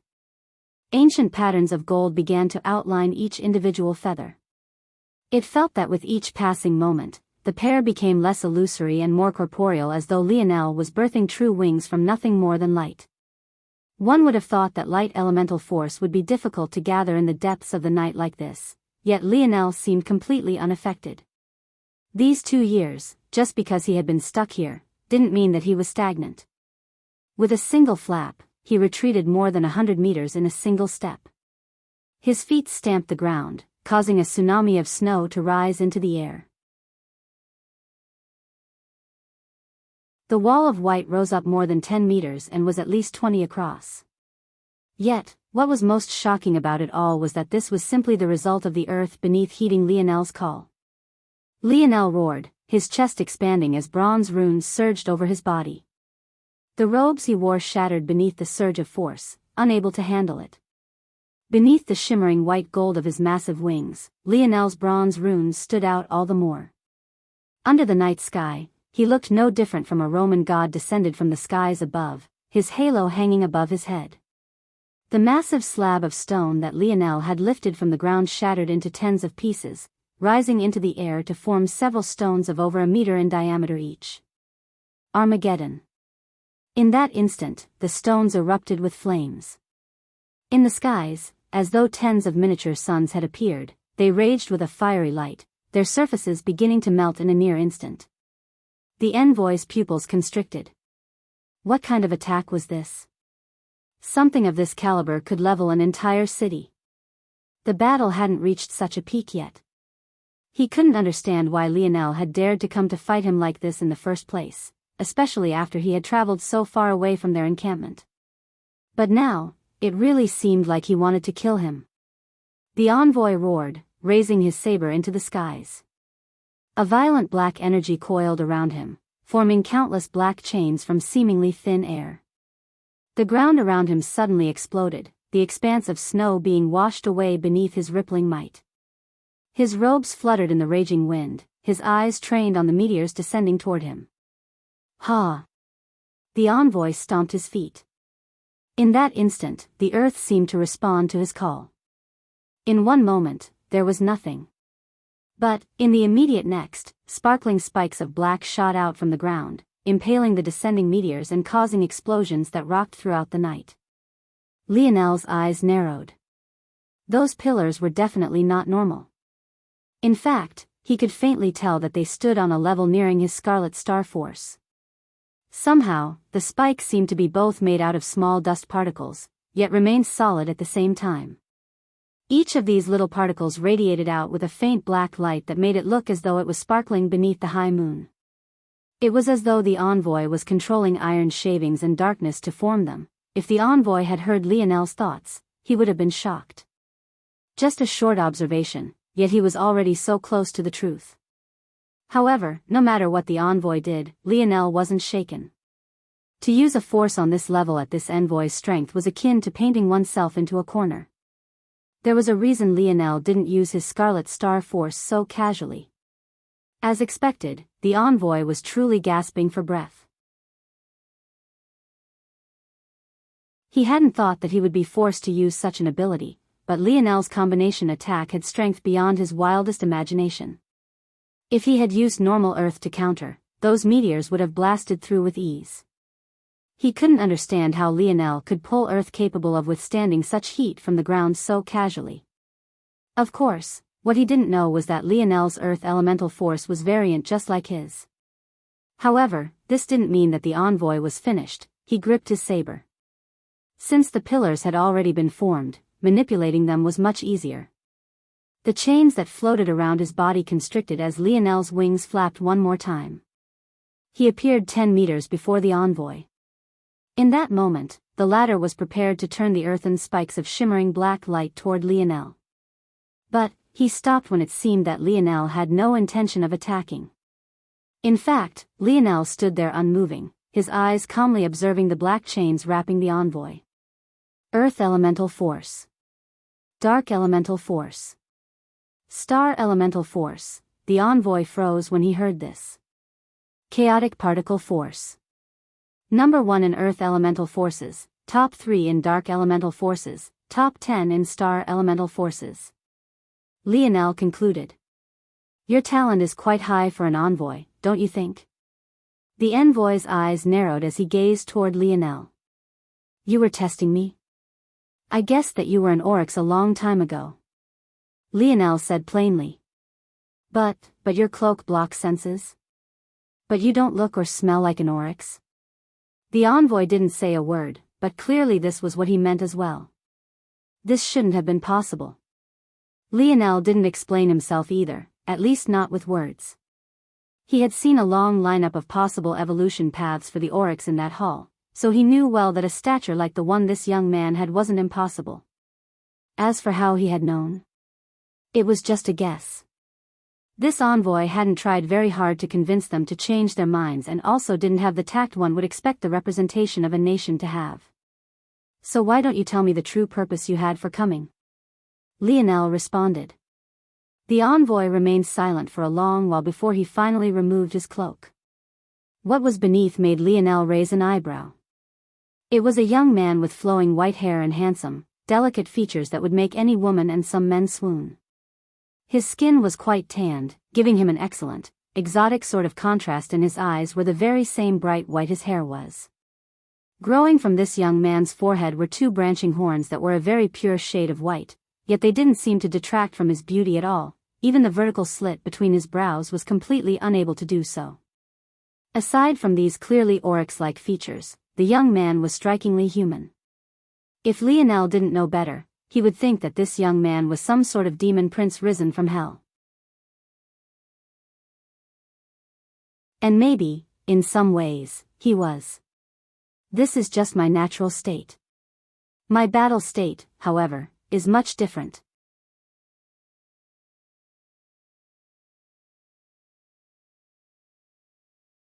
Chapter 765.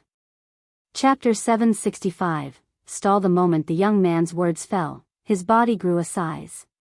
From shorter than Lionel, he became an entire head taller. Pristine white fur began to coat his entire body. His cloak burst apart, revealing a rugged appearance. Of the parts Lionel could see, the only parts that seemed free of hair were the young man's chest and chiseled torso. He almost looked like a king of apes for a moment.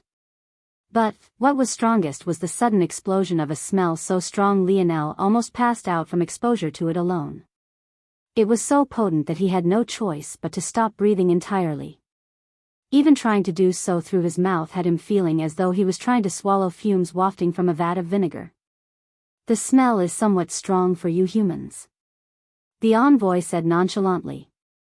It was clear from his words that though his face remained expressionless, he took some pleasure in Lionel's discomfort. He obviously didn't like being led by the nose as he had just been, so he would enjoy this small victory.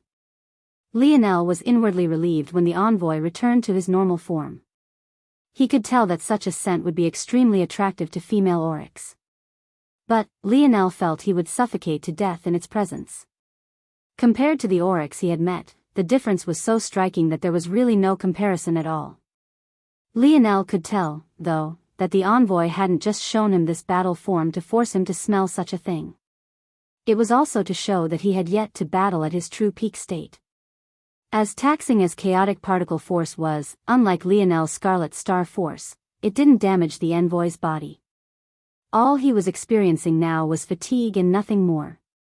If Lionel really pushed him, especially since he had already formed such large reserves, this battle would definitely be in his favor. However, Lionel didn't mind what the envoy was thinking. His purpose here was much different from this. He had already probed what he needed to probe. What he needed to do now was talk. Now that we've gotten pleasantries out of the way, do you mind telling me what kind of status you have among the oryx? Lionel asked. The envoy remained silent, seemingly trying to decide whether he should answer or not. No, I think it would be better for me to ask which of the Oryx Kingdom's princes are you? The envoy's pupils constricted into pinholes. You can't think that these matters could be hidden? No matter what kingdom it is, falsely representing them would be a crime punishable by death. And I'm willing to guess that the Oryx Kingdom actually did plan to send a real envoy who was, for whatever reason, intercepted by you before they could fulfill their duty. Anyone daring enough to do this, and even so casually return to the Oryx Kingdom right after without special means, is definitely of high standing. Your actions seem to show that you don't particularly care whether you get caught by your kingdom or not, which means you're confident in not being punished. Of course, you could be, I don't know, a duke? Trying to sow chaos and look for a chance to take the throne for yourself. But, you are too young, one. And secondly, once again, your actions aren't secretive enough. Lionel was able to spend hours drinking with his lieutenants and still catch up to this prince because his tracks were so obvious. Of course, Lionel was also likely one of the very best trackers in existence, especially with the new abilities he had formulated for himself in the last 2 years, but he hadn't even needed to use them to find this young man. I am Elther Yumrake, 3rd Prince of the Oryx Kingdom. Lionel smiled. It's nice to meet you, Elther. Lionel had given up on telling people his name after these 2 years. For some reason, no matter how many times he told people what it was, they would still call him the general and nothing else. Even after so long, he couldn't quite wrap his mind around this. I hope that you understand that even though you've learned of my identity, this changes nothing. The Oryx will still stop you from attacking the capital. The only thing my actions have done is give you a small buffer of time. You say this, but wouldn't I just have to kidnap and hold you hostage? Lionel said casually. You're overestimating my value, General. Am I? You may not have stepped off of this world, but do you think those with chaotic particle force are common? Whether you know or not, your family likely see you as the future of the Oryx Kingdom. It's even possible that they're only willing to take a back seat and not poke the bear that is Alexander the Apex so that you have time to grow. Knowing this, do you still think I'm overestimating your value? Elther's heart trembled. Looking into Lionel's cold, calculating eyes, he suddenly felt the same fear his enemies had every time they met on the battlefield. He could hardly understand how a person could see through so much with so little information. The chains that floated around Elther rattled as though he was prepared to spring to action at any moment. He felt the tension even down to his very bones. However, I am not here to antagonize the Oryx. Lionel finally said. Elther felt himself deflate at that moment. He couldn't understand. He was a prince. Why did he feel so much pressure in the face of a man who was born a commoner? I will still need you to do something for me in exchange for your freedom, though. Lionel continued. And what is that? You need to stall. I need 2 months. In 2 months, the capital will fall and Alexander's head will be in my hands.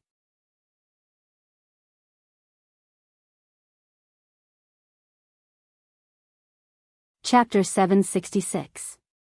Chapter 766, Armageddon. Even long after he had left Lionel, Elther still felt his heart pounding. For the first time, even as a prince, he felt as though he should bow down to a knee before a man. He had never felt such emotion before, not even before his own father. Somewhere deep inside, he had already admitted to himself that if the Oryx and the general were to fight, even if they gained small advantages in the beginning, even if it seemed that the general might lose, in the end, it would be they who ultimately suffered. Elther clenched his fists. He had never really wanted to be prince in his life. This was why he had always been happy to be born 3rd. He was content to allow his elder brothers to take the reins.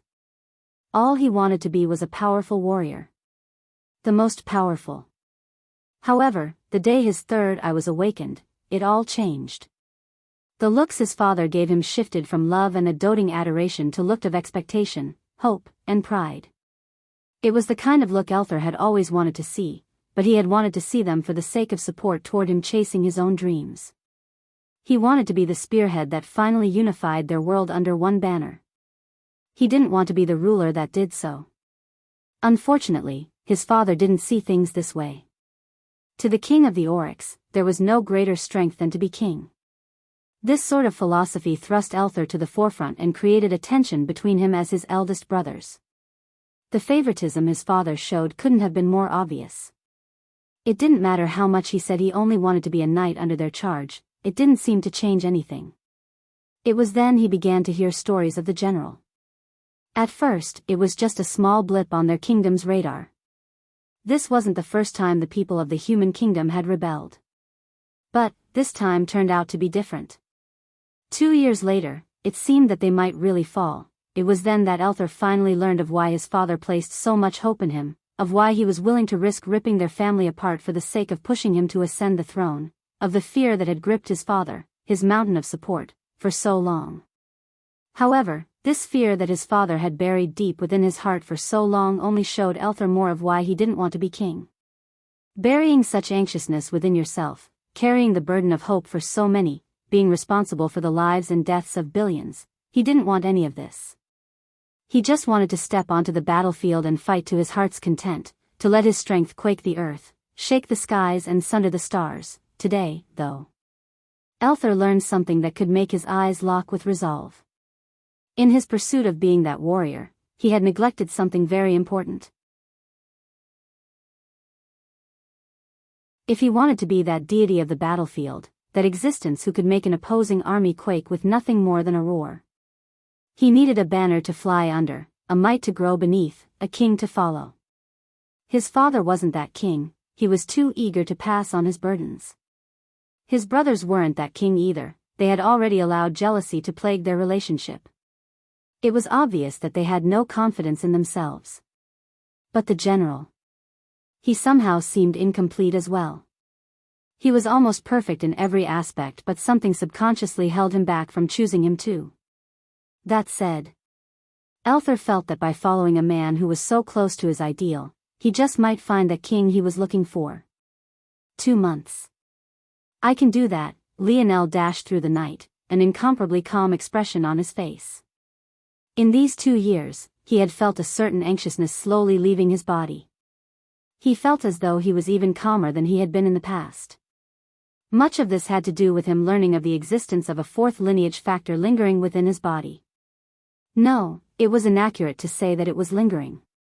In fact, this lineage factor had been following him for the longest of the 4 he had. He had just never realized that it was indeed one. Even now, it was still mostly dormant.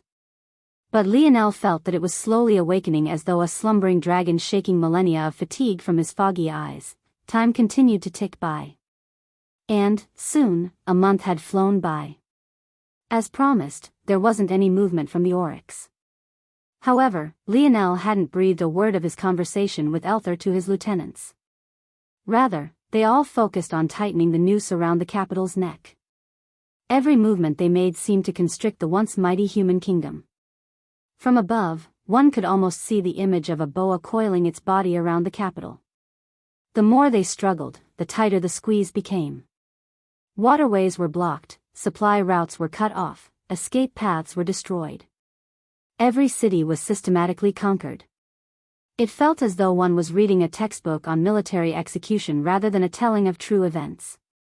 As the rebel army descended and the second month was quickly drawing to a close, the nobles began to truly feel the heat.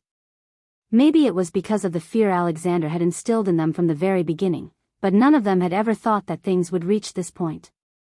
Or, if they ever did, it still wouldn't be long before their awe-inspiring king flipped the tables with a casual move. Yet, even when the rebel army was bearing down on their gates, there was still no sign of movement. Were things really going to end like this for them? It was then the fateful day came. Lionel stood before the capital's tall walls with an army of tens of thousands to his back. He rose his spear into the air, his aura dignified and his momentum like an endless tidal wave. At that moment, as though they were all witnessing an act of God, it happened. Armageddon.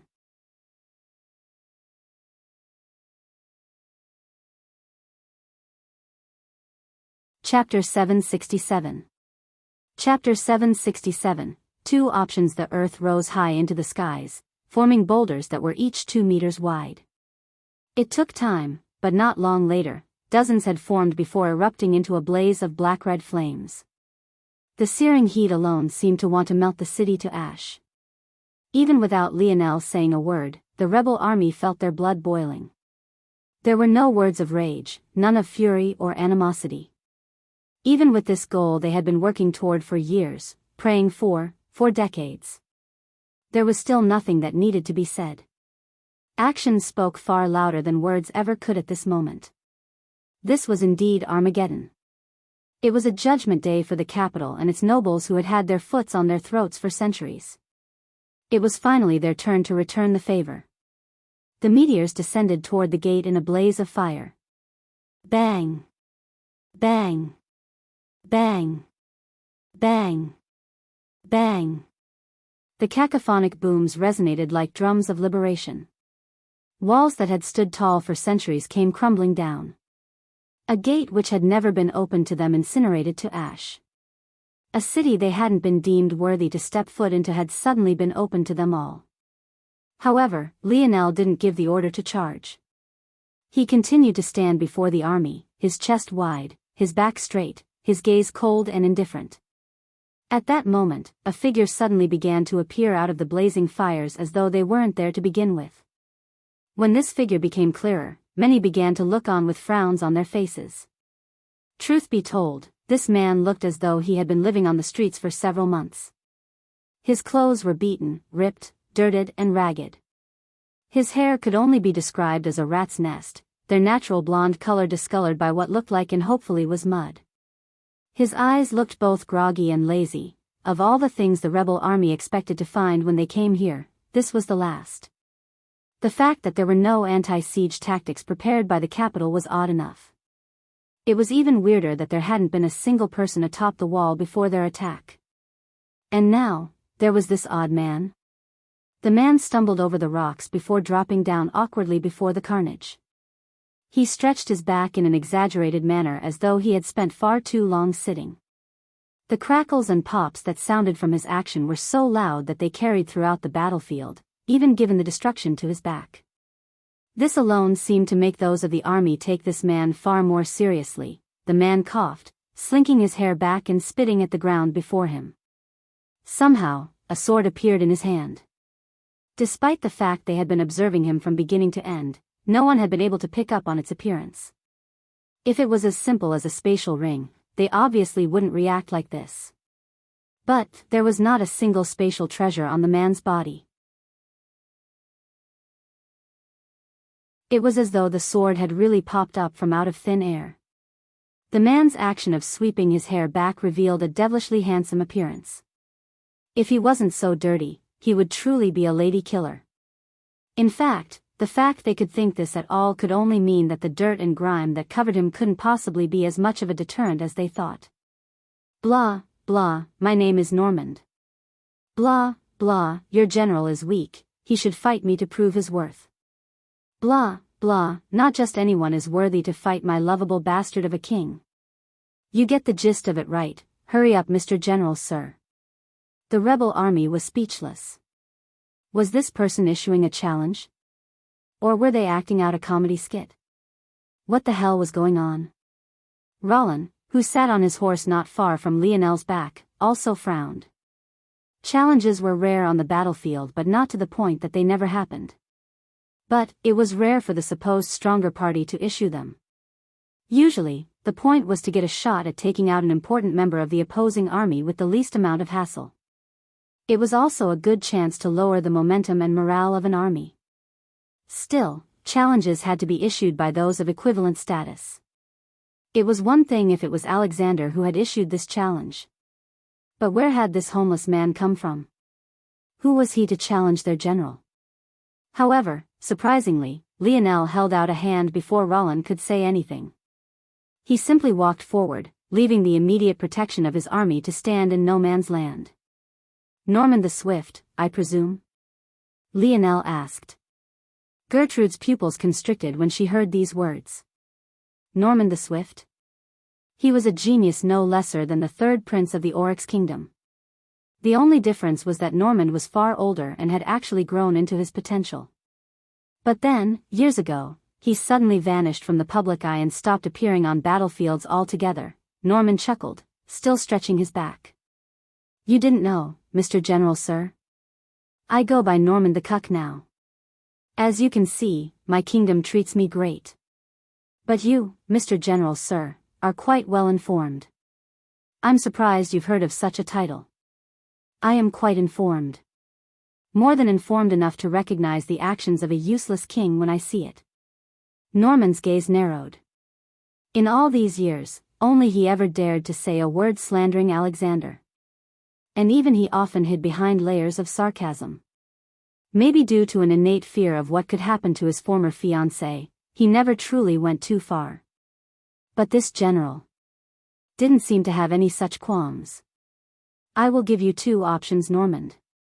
Though your hand is being forced, without first razing this city to the ground, there is nothing I can do for you. The first option is to step aside and either physically or spiritually join our effort. The second option is for you to die beneath my spear.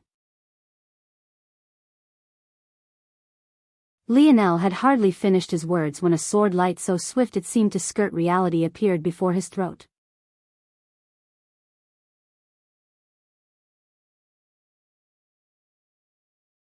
Chapter 768. Chapter 768, Pure Speedster Clang. The polearm of Lionel's spear appeared before him vertically, blocking the pierce of Norman's swift sword. It was such a precise block that the sword didn't slip one direction or another, it simply trembled in place, unable to move forward any longer. What a coincidence! Norman said, his voice sounding particularly flat, all of his playfulness and sarcasm vanishing.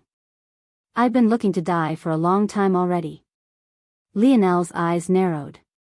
His spear shifted forward, the tip of Norman's sword to get caught in one of the hollow grooves of his long, flexible spear. Norman suddenly experienced his sword being twisted as Lionel's spear spun to the side. The pressure bore down on his wrist, threatening to break it entirely. But it was at that exact moment that Norman left his feet, his body spinning in the air along with his sword. Lionel's pupils constricted. Weightless, he didn't get to dwell on the thought for very long before Norman swiftly pulled his sword back, piercing forward again with a speed even greater than the first time. He seemed to have no need of his swift title at all, his actions existed on a plane all to their own. Lionel took a calm step back, the spin of his spear picking up as he blocked its pierce precisely.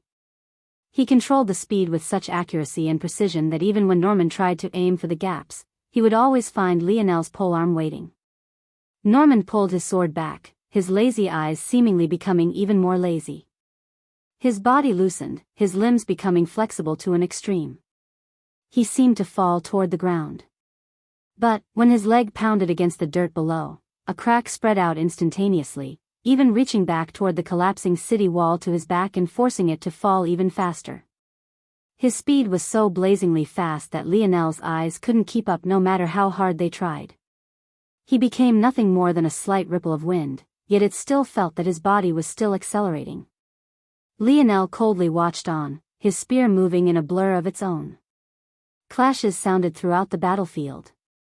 One man stood almost unmoving. Even when he did, it would be to take a slight pivot in a given direction. His foundation was as steady as a mountain, a singular strike of his seemingly blocking many from his opponent.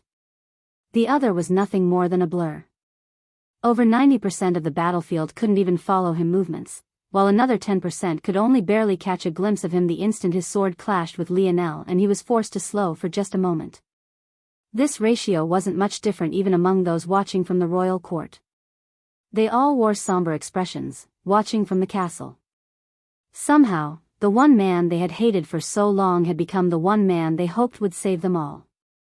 Lionel's spear suddenly descended with a fierce light, sending Norman skipping backward. So it's like that.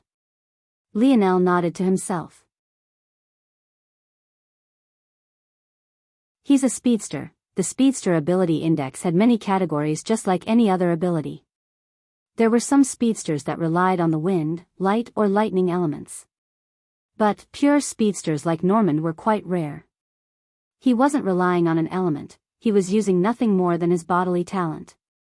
As odd as it might sound, such pure speedsters were monstrous talents no less sought after than a genius with a deep space or even time affinity. The speedster ability index was broken down simply: speed, weightless, acceleration, control, and warp. Speed was the simplest. It allowed one to break the bodus limits and display an uncommon pace. Weightless is where the true strength of pure speedsters began to show. This state allowed the freedom of the body to unlock. Maneuvers like the one Norman had pulled earlier occurred as easily as him thinking it. Acceleration built upon weightless. This allowed a pure speedster to ramp up to the greatest speed far quicker and at the highest level, allowed it to be near instantaneous. This allowed a pure speedster to both save on the stamina they would normally need to hit their top speed and also allowed them more flexibility in using their ability in battle. Once reaching control, both weightless and acceleration were built up. At this level, one gained an inhuman amount of agility. Stopping from speeds far surpassing the pace of sound on a dime and turning to a completely new direction without putting any sort of pressure on your body would become as easy as breathing. This was something that elemental speedsters would never be able to accomplish. Control also allowed Onto to turn speed into power with the highest level of efficiency. This level made pure strength types look like nothing more than a joke. And then there was warp. At this highest level, a pure speedster could bend light, space and at the pinnacle, even time to their whim. Such an existence was beyond reproach, nigh untouchable. At Norman's level, Lionel was absolutely certain that he was at the 3-star acceleration stage. And that was despite still being a mere Tier 3 expert and likely not having the opportunity to train in over a decade. If he used his title, Norman finally appeared once again, his head shaking. He had no idea how these fools expected him to display any true strength after spending so much of the past dozen years in a cell. However, this was a beautiful irony to him. He would definitely go all out. He would pour his blood, sweat and tears into this battle, not just for the sake of hoping to save the love of his life a small bit of hardship, but also so that they could regret it. Regret what could have been, regret what they had done to him from the depths of their souls. He wanted the general to crush him at his very best. He wanted to fall beneath that mighty spear while they knew full well he had done all he could. Then, he wanted this kingdom to fall to its knees before the same blade. Norman suddenly began to laugh into the skies, his aura blazing. I am a titled knight of His Majesty Alexander the Apex. I am Norman the Swift. The wind calls me brother. The light calls me friend. The gods try to strike me down, but my speed is eternal. Eternal.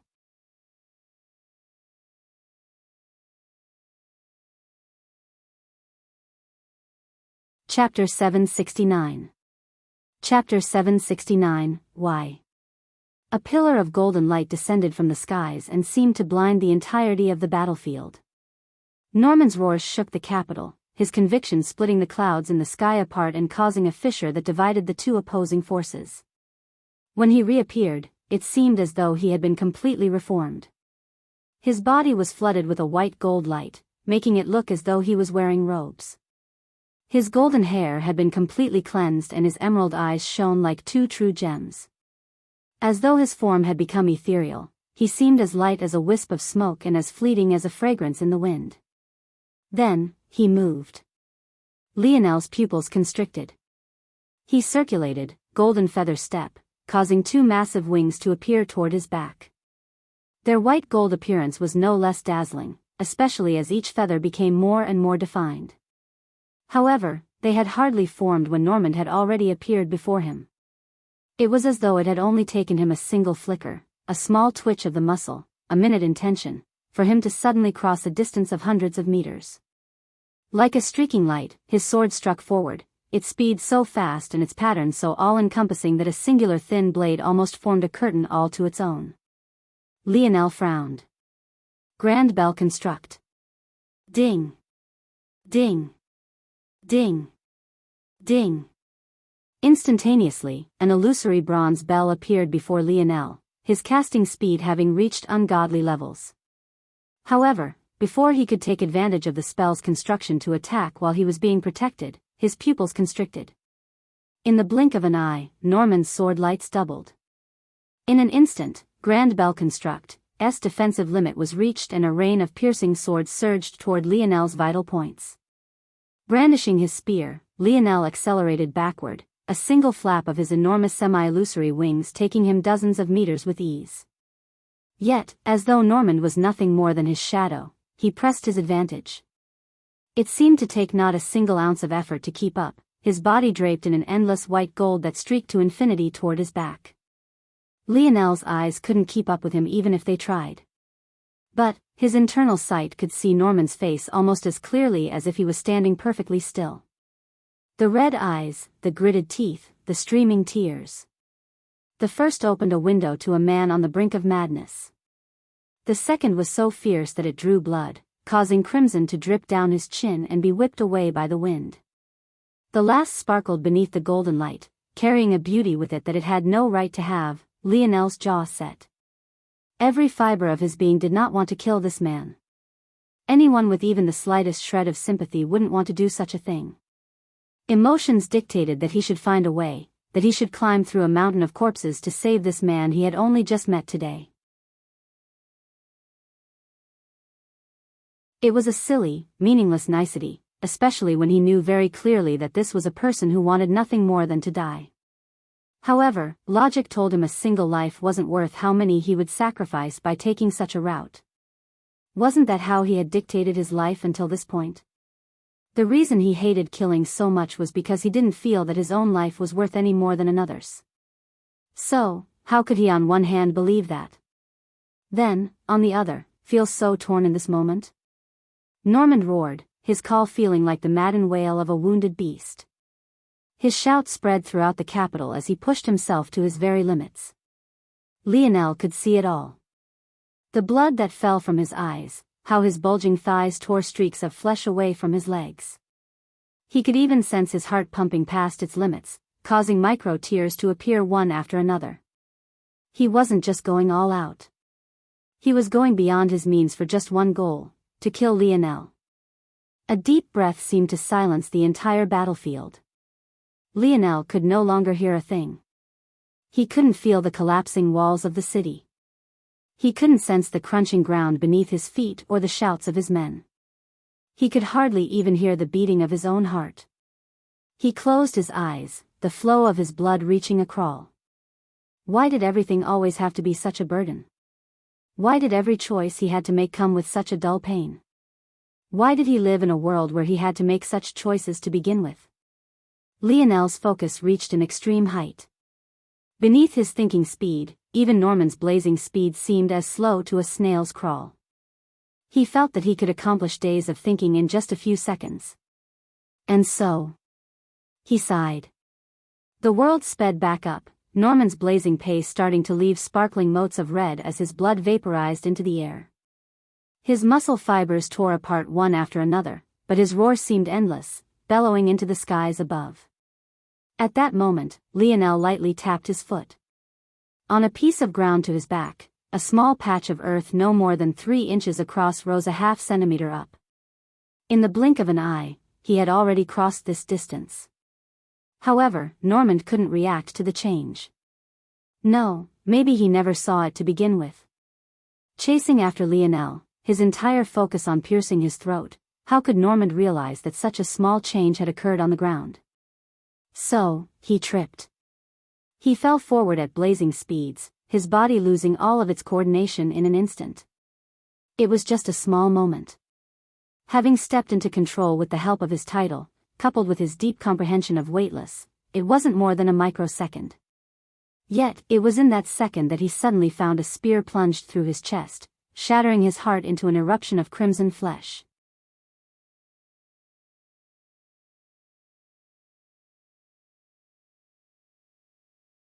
Chapter 770. Chapter 770, Eternal Norman crashed into Lionel's body, impaling himself further. However, Lionel didn't move an inch. As though a steady mountain that had stood since an ancient era, he remained unmoving even as Norman's chin fell over his shoulder. Norman sputtered, his mouth, already leaking with blood, suddenly beginning to flow with it. The tears that fell down his face only seemed to make the crimson stream down faster, sapping away the heaviness of his life's blood and washing it away as though it was meaningless. A light chuckle left Norman's lips, his raised sword slowly falling to the side. He no longer had the strength to hold it up. Even now, the only reason he could continue to stand on his feet was because of Lionel's spear and shoulder. How pathetic. He coughed violently, shards of flesh flying from his mouth and coating Lionel's back as though to mark him for a lifetime. Norman the Swift. Lost because I tripped. He found it hysterical. He could see through the difficulty in doing such a thing to him. The location of the change to the earth had to be precisely chosen, it had to be well hidden, and it had to be perfectly timed. At the speed he was going at, his feet hardly touched the ground even once in tens of meters, and the intervals weren't even evenly spaced. Depending on the attacks he chose, the acceleration or deceleration he could choose mid-combat, any number of changes could occur. At his speed, any one of those changes could cause deviations of several meters. Yet, Lionel still chose the precise point where his toes would strike the ground, causing the greatest amount of devastation to him. He understood all of this well. To be a pure speedster, he had to have a thinking speed that could keep up with his legs. However, he still found it all to be hysterical. If he had the energy to laugh into the skies, he would do it. Norman's mouth sputtered with another mouthful of blood, this time completely drenching Lionel's back through. "Thanks for the battle," he said softly. His eyes dimmed, his body going completely limp. Lionel stood in silence for a long while, his spear still running through Norman's body, the latter's chin still resting on his shoulder. He couldn't see it now, but he could feel it.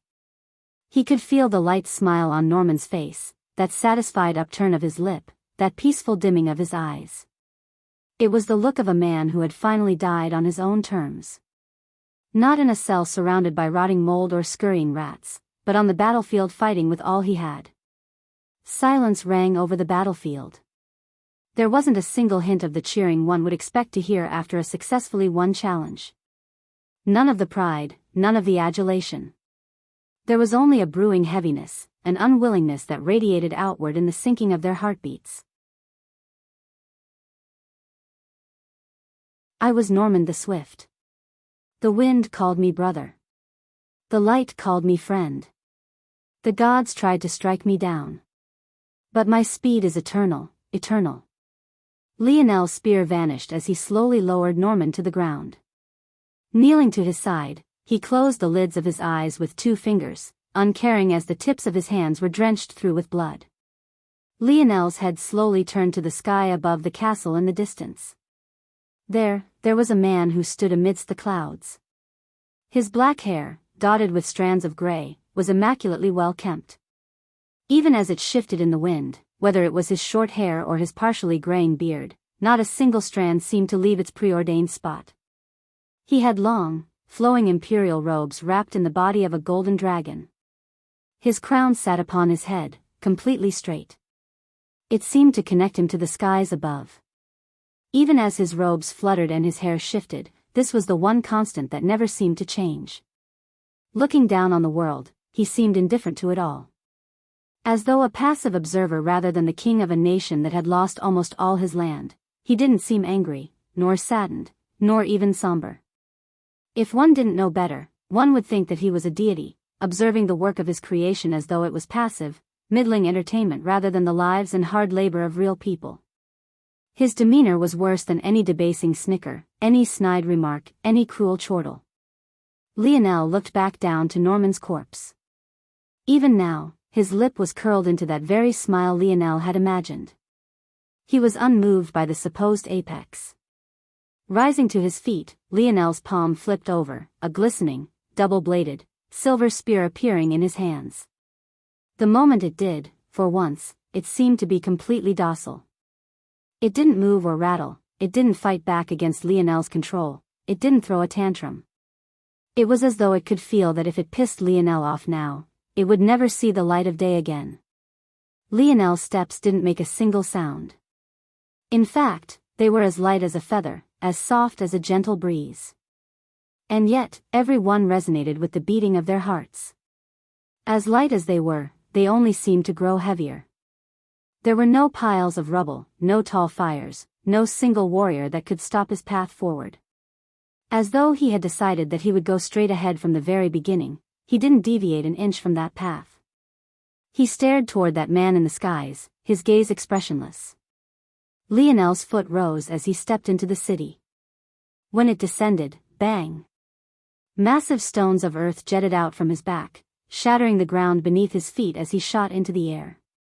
There was nothing in this world that he wanted more than the death of this man. The crown of a king. He didn't deserve it.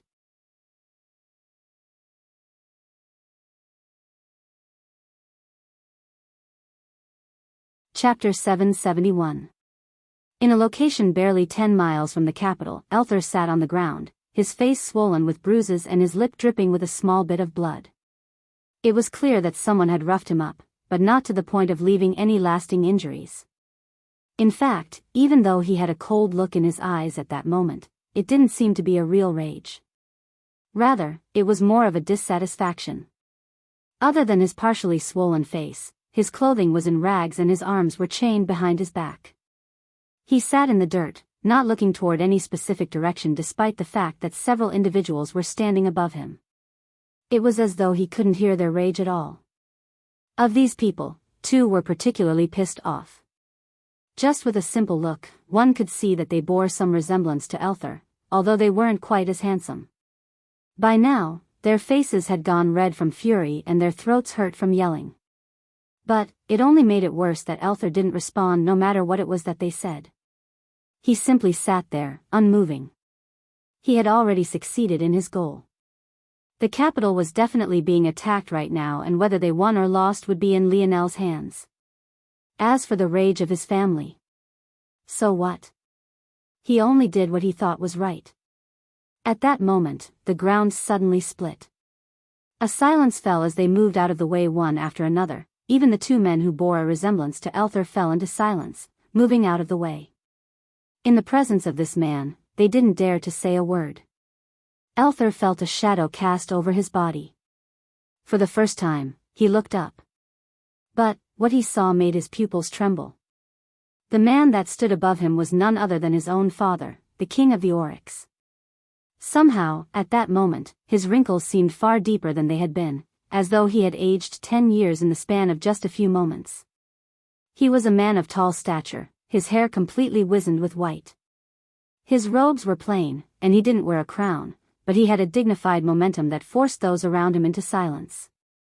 He had a forceful, sort of square face. Compared to Elthar, his horns were far larger, branching out almost like the canopies of a large, ancient tree. Even though his eyes were somewhat murky with age, they hid a sharpness that seemed capable of piercing through his son's soul. He didn't say a word for a long time. He only continued to observe his son. For the first time, Elthar didn't see love, adoration, or hope. He saw a deep-rooted disappointment that made his heart tremble and his eyes water. His father didn't have to speak for him to suddenly feel a weight he had never experienced in his life before.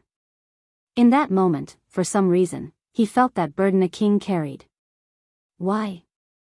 The Oryx King's voice was calm and soothing.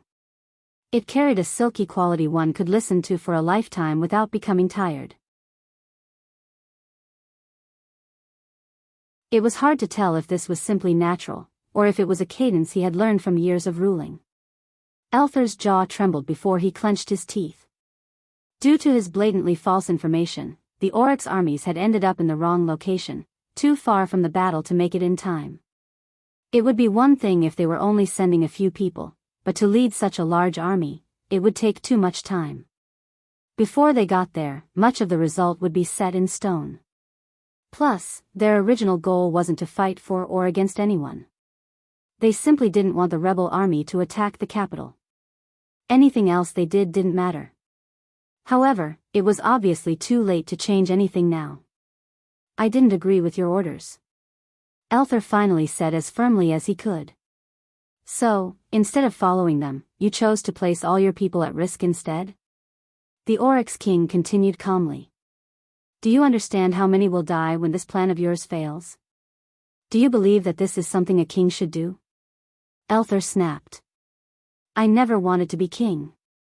His breath came out harsh and hurried. He was tired of hearing the same bullshit day in and day out. This was never something he had wanted, so why were things always being framed like this to make him out to be some sort of failure? The king of the Oryx didn't even flinch at his son's outburst. His breathing remained steady, his gaze unmoved, his mood unchanged. Even after all these years, you still do not understand. Being king is not about what you want. Elthar wanted to yell again, but his father's soothing voice spoke again before he could, making him feel as though he was choking on air. Becoming king is also not about what you want. The Oryx king continued to gaze at his son. A kingship is a burden. It presses on your shoulders, it bends your back, it weighs on your heart and soul. You do not become a king by wanting, you become one by circumstance. Those who cannot feel this burden. Even worse, those who chase after it, lusting after it, pleading for it. These are not men fit to rule. Elthar's two brothers looked to the ground. For some reason, they felt a pang in their hearts, their expressions becoming overcast by hints of shame they couldn't hide despite the best of their efforts. Elthar himself trembled fiercely, his eyes watering outside of his control. He couldn't find the words in him to rebuttal. Everard. Richard. My king. Both generals spoke in unison, their voices booming. Today, we ride to battle. Father. Elthar called out, sensing that something was wrong. The king no longer looked toward his son. From this day forth, Elthar Yumrake will be the 57th king of our Oryx kingdom. Ensure that the ceremony is grand and his name resonates with the heavens. This king will watch on from the other side. The Oryx king leapt onto his tall, black steed, his back straight and his halberd appearing in his hand. To his left and right, Everard and Richard sat just as tall, their expressions determined. Then, they charged into the distance, carving a straight line toward the capital. You're tuning in to the Biyao's Wuxia Chronicles YouTube channel. Don't forget to subscribe and join us on this journey to catch the most captivating stories.